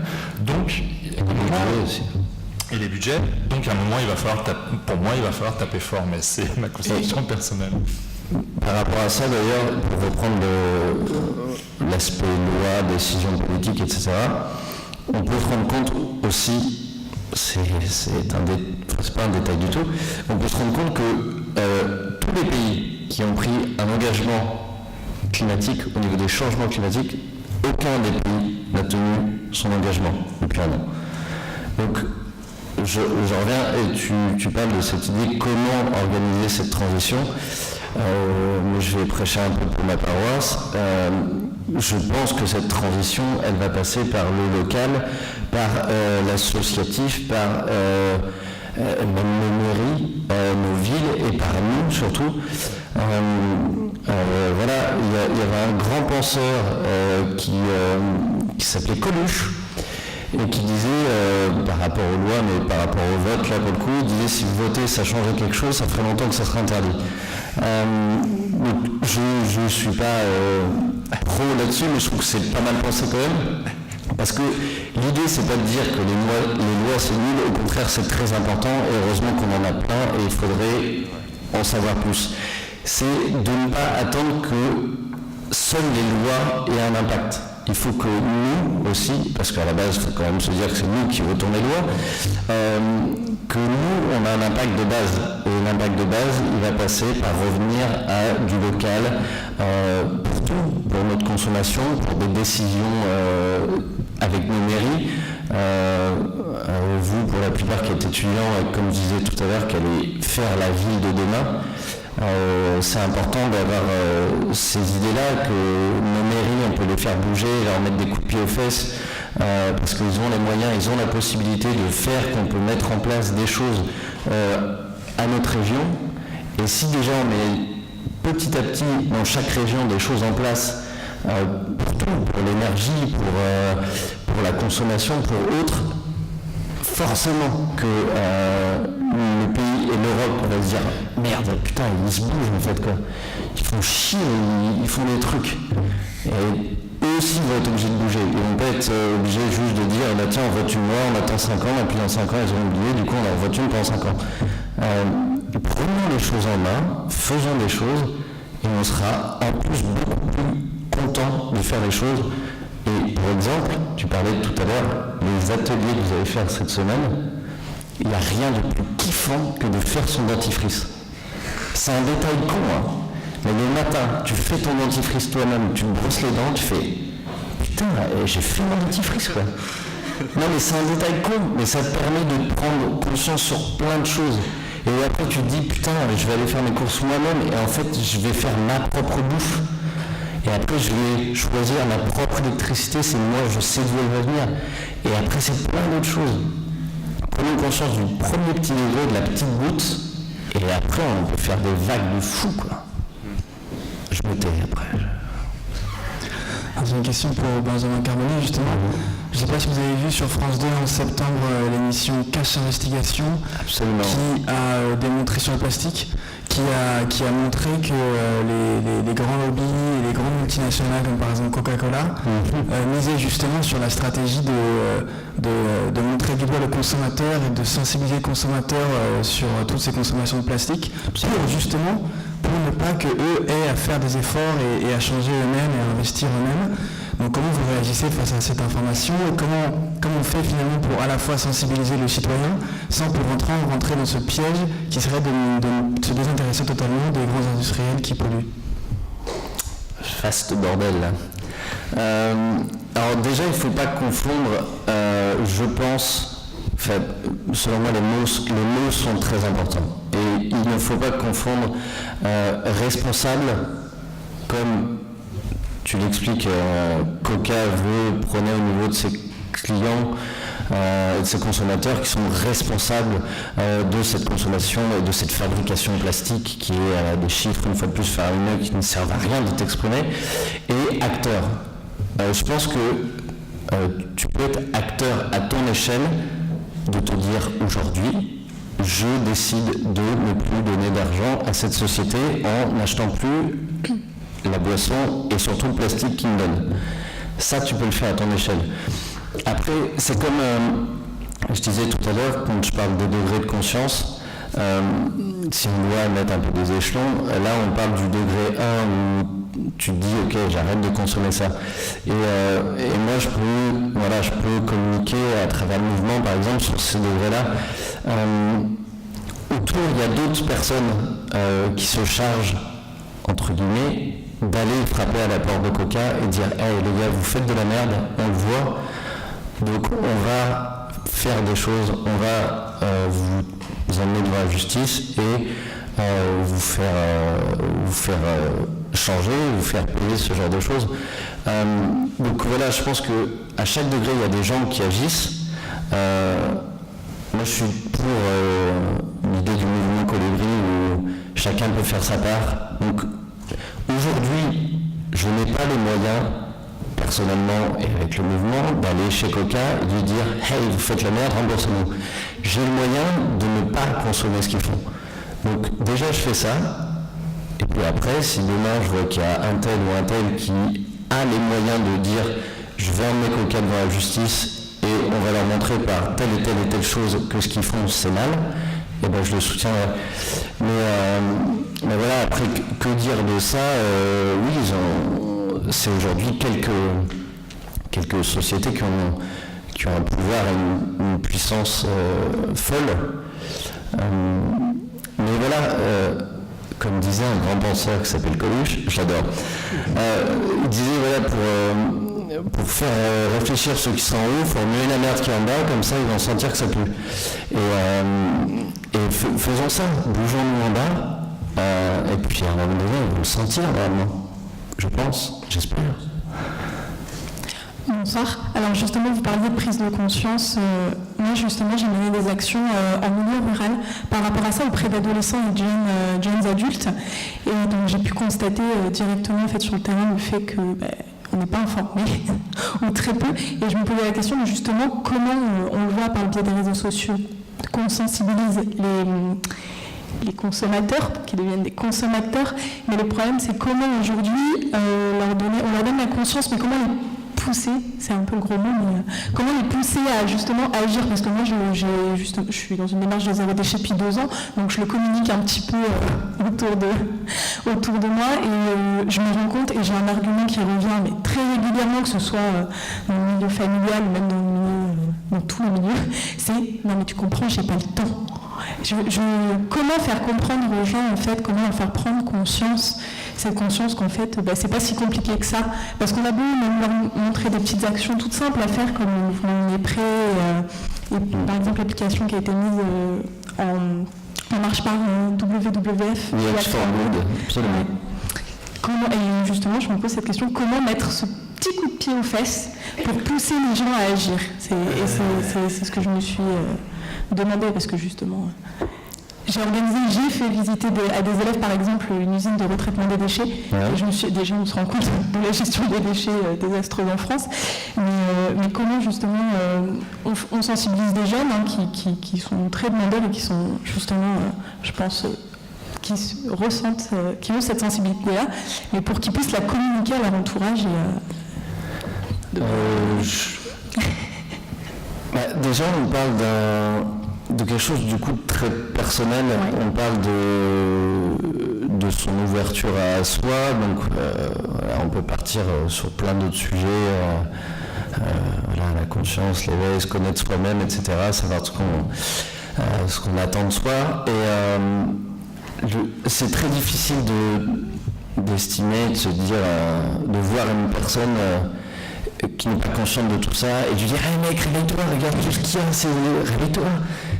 Tu ne peux pas montrer quelque chose à quelqu'un s'il ne veut pas le voir.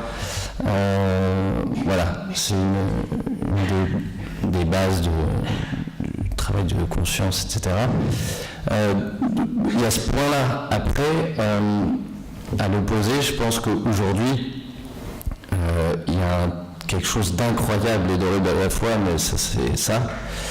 Où déjà on peut voir, voilà, par votre génération à vous, la génération qui est après, et même la génération qui est peut-être un poil avant, je ne sais pas du tout quel âge vous avez cet âge. Mais voilà, on fonctionne beaucoup avec ça, avec les réseaux sociaux, et ça permet déjà de toucher pas mal de gens.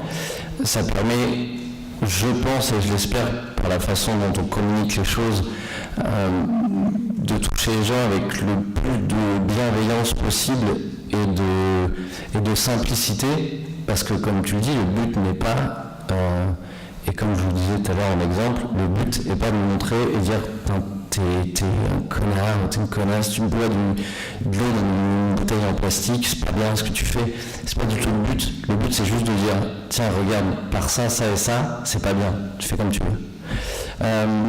Voilà, et puis après ce que tu fais et qui est très simple, tu t'en parles autour de toi, et je pense que l'aspect négatif de ça, c'est qu'aussi on peut très vite être renfermé et très vite à se dire j'agis mais je suis tout seul quoi. Et puis dans l'information aussi, hein, parce qu'on reçoit tellement d'informations sur ce sujet-là, parce que justement on commence à communiquer beaucoup, mais on se retrouve noyé en fait aussi dans ce... Alors après je me suis rendu compte d'une chose par rapport à ça, c'est que toi tu te sens peut-être noyé du coup parce que tu suis beaucoup ça, mais nous on se rend compte par exemple par la campagne on a fait qu'il y a plein de gens qui, par leurs réseaux sociaux ou autres, ne voient jamais ça. Enfin, on prend l'exemple de, je parlais tout à l'heure, la photo de la baleine qui a tourné, qui était sur les plages de Thaïlande avec son estomac rempli de déchets. Il y a plein de gens qui ne verront jamais cette photo. Parce que c'est pas sur leurs réseaux sociaux, parce qu'ils n'ont pas un groupe de vie qui est sensibilisé à ça. Donc aujourd'hui, les meilleurs moyens pour parler de ça, c'est de faire ce que tu fais, d'en parler autour de toi. Parce que les meilleures personnes à changer, c'est ses parents, c'est ses frères et sœurs, c'est les gens avec qui on travaille, c'est notre cercle de vie. Et c'est de se dire que grâce au réseau, ce qu'on peut se dire, ce qu'on peut se rendre compte, c'est de se dire ok, maintenant je ne suis pas tout seul, il y a d'autres gens qui le font. Et donc si tout le monde agit sur son cercle de vie, normalement ça fait plein de cercles et à la fin ça fait un gros cercle. Et normalement tout le monde est au courant, si tout se passe bien. Mais je pense que c'est le meilleur moyen d'agir. Après on essaye au maximum de passer par les médias, télé, radio, etc., qui peuvent encore communiquer les informations de façon plus ou moins bonne. C'est un autre débat. Mais voilà, je pense qu'on peut passer par là, et de toute façon, on n'a plus trop le choix en fait. Il faut qu'on agisse, et que si demain le gars qui est à côté de nous au bureau, juste le lendemain il revient avec son mug et il arrête de prendre un gobelin au café d'en bas, eh ben on pourra dire ouais c'est cool, j'ai changé une personne sur un truc. Mais que si ça se passe tous les jours, c'est génial. Il y aura comme je disais tout à l'heure, il y aura plein de petites gouttes et ça fera une grosse vague. Les papillons. Et peut-être pour compléter, alors c'est pas toujours pour faire l'opposition entre individuel et collectif, hein, parce que mais je pense qu'il y a un échelon, mais je suis toujours, moi je suis le con du collectif. Non, mais les deux se complètent fondamentalement. Je pense qu'il y a aussi une grande question, c'est-à-dire que tous les enfants passent par un endroit normalement en France, ça s'appelle l'école, et donc l'éducation nationale a tout son rôle à jouer dans la prise en compte du changement climatique. Alors peut-être pas le changement climatique, mais en tout cas sur des termes d'écologie, de nature. On n'est pas tous égaux d'ailleurs aussi face à ça, selon les endroits où on a grandi, selon l'accès à la nature qu'on a ou pas dans le voisinage de notre école. Donc il n'y a pas forcément d'égalité là-dessus, mais il y a un fort rôle évident de l'éducation nationale dès les plus jeunes âges. Le problème, c'est qu'ils ne le jouent pas aujourd'hui. Non, à l'heure actuelle, c'est alors ça commence notamment dans les programmes de sciences. Enfin, moi, j'ai pu le voir à travers quand je vais donner des cours dans des grandes écoles, il y a une évolution, quoi, par rapport même aux cours que moi j'ai pu recevoir, les programmes scolaires que j'avais et les programmes scolaires d'aujourd'hui. Je suis pas si vieux que ça, hein. Mais bon, il y a une évolution et je pense qu'on peut encore aller plus loin et augmenter ça et faire justement de ces élèves, les rendre un peu plus conscients sur l'urgence. Enfin, ça devrait être les premiers à dire à leurs parents, si jamais ils jettent un truc par terre, des plastiques, de dire... Ils sont demandeurs de ça, ils sont demandeurs en plus. Et en plus, ils sont demandeurs. Ils sont très demandeurs. Donc voilà, il y a aussi une question pour moi qui est plus à l'échelle éducation nationale, mais qui rejoint fortement. Et aussi, tout à l'heure, ce qu'on disait des mairies aussi, parce que les mairies, il faut qu'on les bouge, parce que quand on parle mairie, nous on voit juste le bloc de fonctionnaires qui travaillent toute la journée pour que la ville fonctionne bien, mais qui veut dire mairie, dit association, dit club sportif, des choses comme ça, où en fait les gens se retrouvent, et si l'information commence à passer évidemment par l'école, qui est selon moi une base absolue. La cantine scolaire. Mais il y a eu un autre reportage il n'y a pas longtemps d'envoyé spécial ou cache investigation où était sur les cantines et entre un mec qui fait industriel et la cantine à côté de chez lui. Je crois qu'il y a eu d'ailleurs comme ça qui voulait instaurer un repas sans viande par semaine. Oui, et après, c'est pas passé à la santé. Non, c'est pas passé, mais je sais qu'il y a des écoles qui ont dit que on va mettre ça en place. La même chose super importante, c'est qu'en fait vous avez tous 7 parents, normalement. Et normalement, donc en fait, l'éducation elle passera par vous aussi, avec les enfants. On va commencer par le début. Oui, l'éducation. Si on attaque à l'école, il y a toute l'éducation que vous avez donnée aux enfants, en essayant de leur apprendre à trier, à manger correctement, voilà. Et l'avenir, en fait, c'est vous qui l'avez. Moi, c'est un peu tard. Et ce que je disais tout à l'heure, ta génération, je te tutoie, on se connaît. Mais ta génération, c'est clairement la génération surconso, c'est la génération plastique, c'est où tout ça paraissait totalement logique. Aujourd'hui, on a la chance où ma génération, on n'est peut-être pas de la même génération, votre génération, la génération qui arrive, commence à voir ces choses-là, à se dire on peut consommer autrement, on peut consommer mieux, et du coup, oui, forcément, ça passera aussi par la toute base avant l'école, qui est l'éducation au sein du foyer familial. Ça, c'est une base certaine, mais je pense que dans tous les cas, si déjà vous êtes présent ici, c'est que vous avez ce premier degré d'éveil-là, de se dire je veux au moins inculquer quelques infos de base à mes enfants, normalement. Je veux dire un truc. Alors, je vais jouer les casseurs d'ambiance, je suis désolé, mais on arrive à la fin de la cérémonie. Putain, on a parlé beaucoup. Et oui, c'est passé très vite. Je vous donne juste la parole pour conclure. Vous, vite fait, dire quels sont vos prochains événements, en fait, qu'est-ce qui arrive. Donc, qu'est-ce que vous mettez en place avec vos associations. Je pense surtout à Benjamin, en fait, avec la prochaine Clean Walk. Ah, pardon. Oui, alors le prochain ramassage, alors il y en a pas mal en France, ailleurs, mais bon, comme vous êtes sur Paris, pour la plupart. Je vais aller le 2 décembre à la mairie du 10e arrondissement, où il y a un ramassage de mégots qui sera fait, parce qu'on parlait des mégots tout à l'heure, vous en avez dans votre cours. Très important de prendre conscience des mégots, qui est un cheveu hoché de la tête, ça pollue les océans, c'est pas bien. Il faut se rendre compte, juste un chiffre qui est important, on donne beaucoup de chiffres. je ne suis pas forcément très chiffre, mais j'en aime bien quelques-uns, et de se dire qu'un mégot, ça pollue 500 litres d'eau, juste ça, je pense que ça suffit pour se dire, il faut peut-être qu'on arrête de les jeter dans l'égout, parce que les égouts, océan, poisson, tout ça. Donc si vous voulez venir, si vous êtes fumeur surtout, venez. Parce que franchement, moi j'ai amené des potes fumeurs, ils ont ramassé des mégots pendant 2 heures, c'est la meilleure façon d'arrêter de fumer. Donc venez. Sinon le 5 décembre, on fait un ramassage aussi entre Bastille et République, dans le cadre d'une semaine aussi qui s'appelle Place au métier, qui a pour but de mettre en lien les salariés de grands groupes avec les décisions qui sont prises et de pouvoir amener que les salariés puissent amener des choses dans leur société, tels que des mouvements de ce genre. Voilà, et puis surtout, je vous invite, pour le coup, je fais un peu de pub, à suivre la campagne On est prêt, si vous ne la suivez pas déjà, principalement sur Instagram, ou sur Facebook, ou sur Twitter. C'est simple, c'est 2 minutes par jour où on prend conscience d'un truc, ça pollue pas la tête, parfois on peut être trop pollué d'infos. Ça va juste mettre en place un truc super dans votre cerveau et le mois d'après vous allez vous dire attends, j'ai des nouvelles infos trop bien dans ma tête, donc suivez le mouvement et puis après voilà, ça serait cool de se croiser à ramasser les déchets, à nettoyer notre planète. Voilà, merci beaucoup à tous.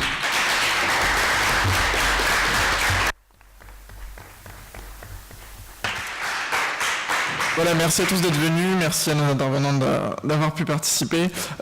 Juste pour votre information, il y a une exposition qui a été installée ce matin sur le campus Avenir Durable. Si vous avez quelques minutes à regarder, les étudiants du campus pourront y revenir après, mais ceux qui sont là juste aujourd'hui, c'est une exposition vachement intéressante sur comment mettre un campus durable qui nous a été prêté par le Refed, donc on les remercie. Et voilà, n'hésitez pas à nous suivre sur les réseaux sociaux, on vous communiquera sur tout ce qui est événement qui arrivera. Merci à tous, bonne soirée.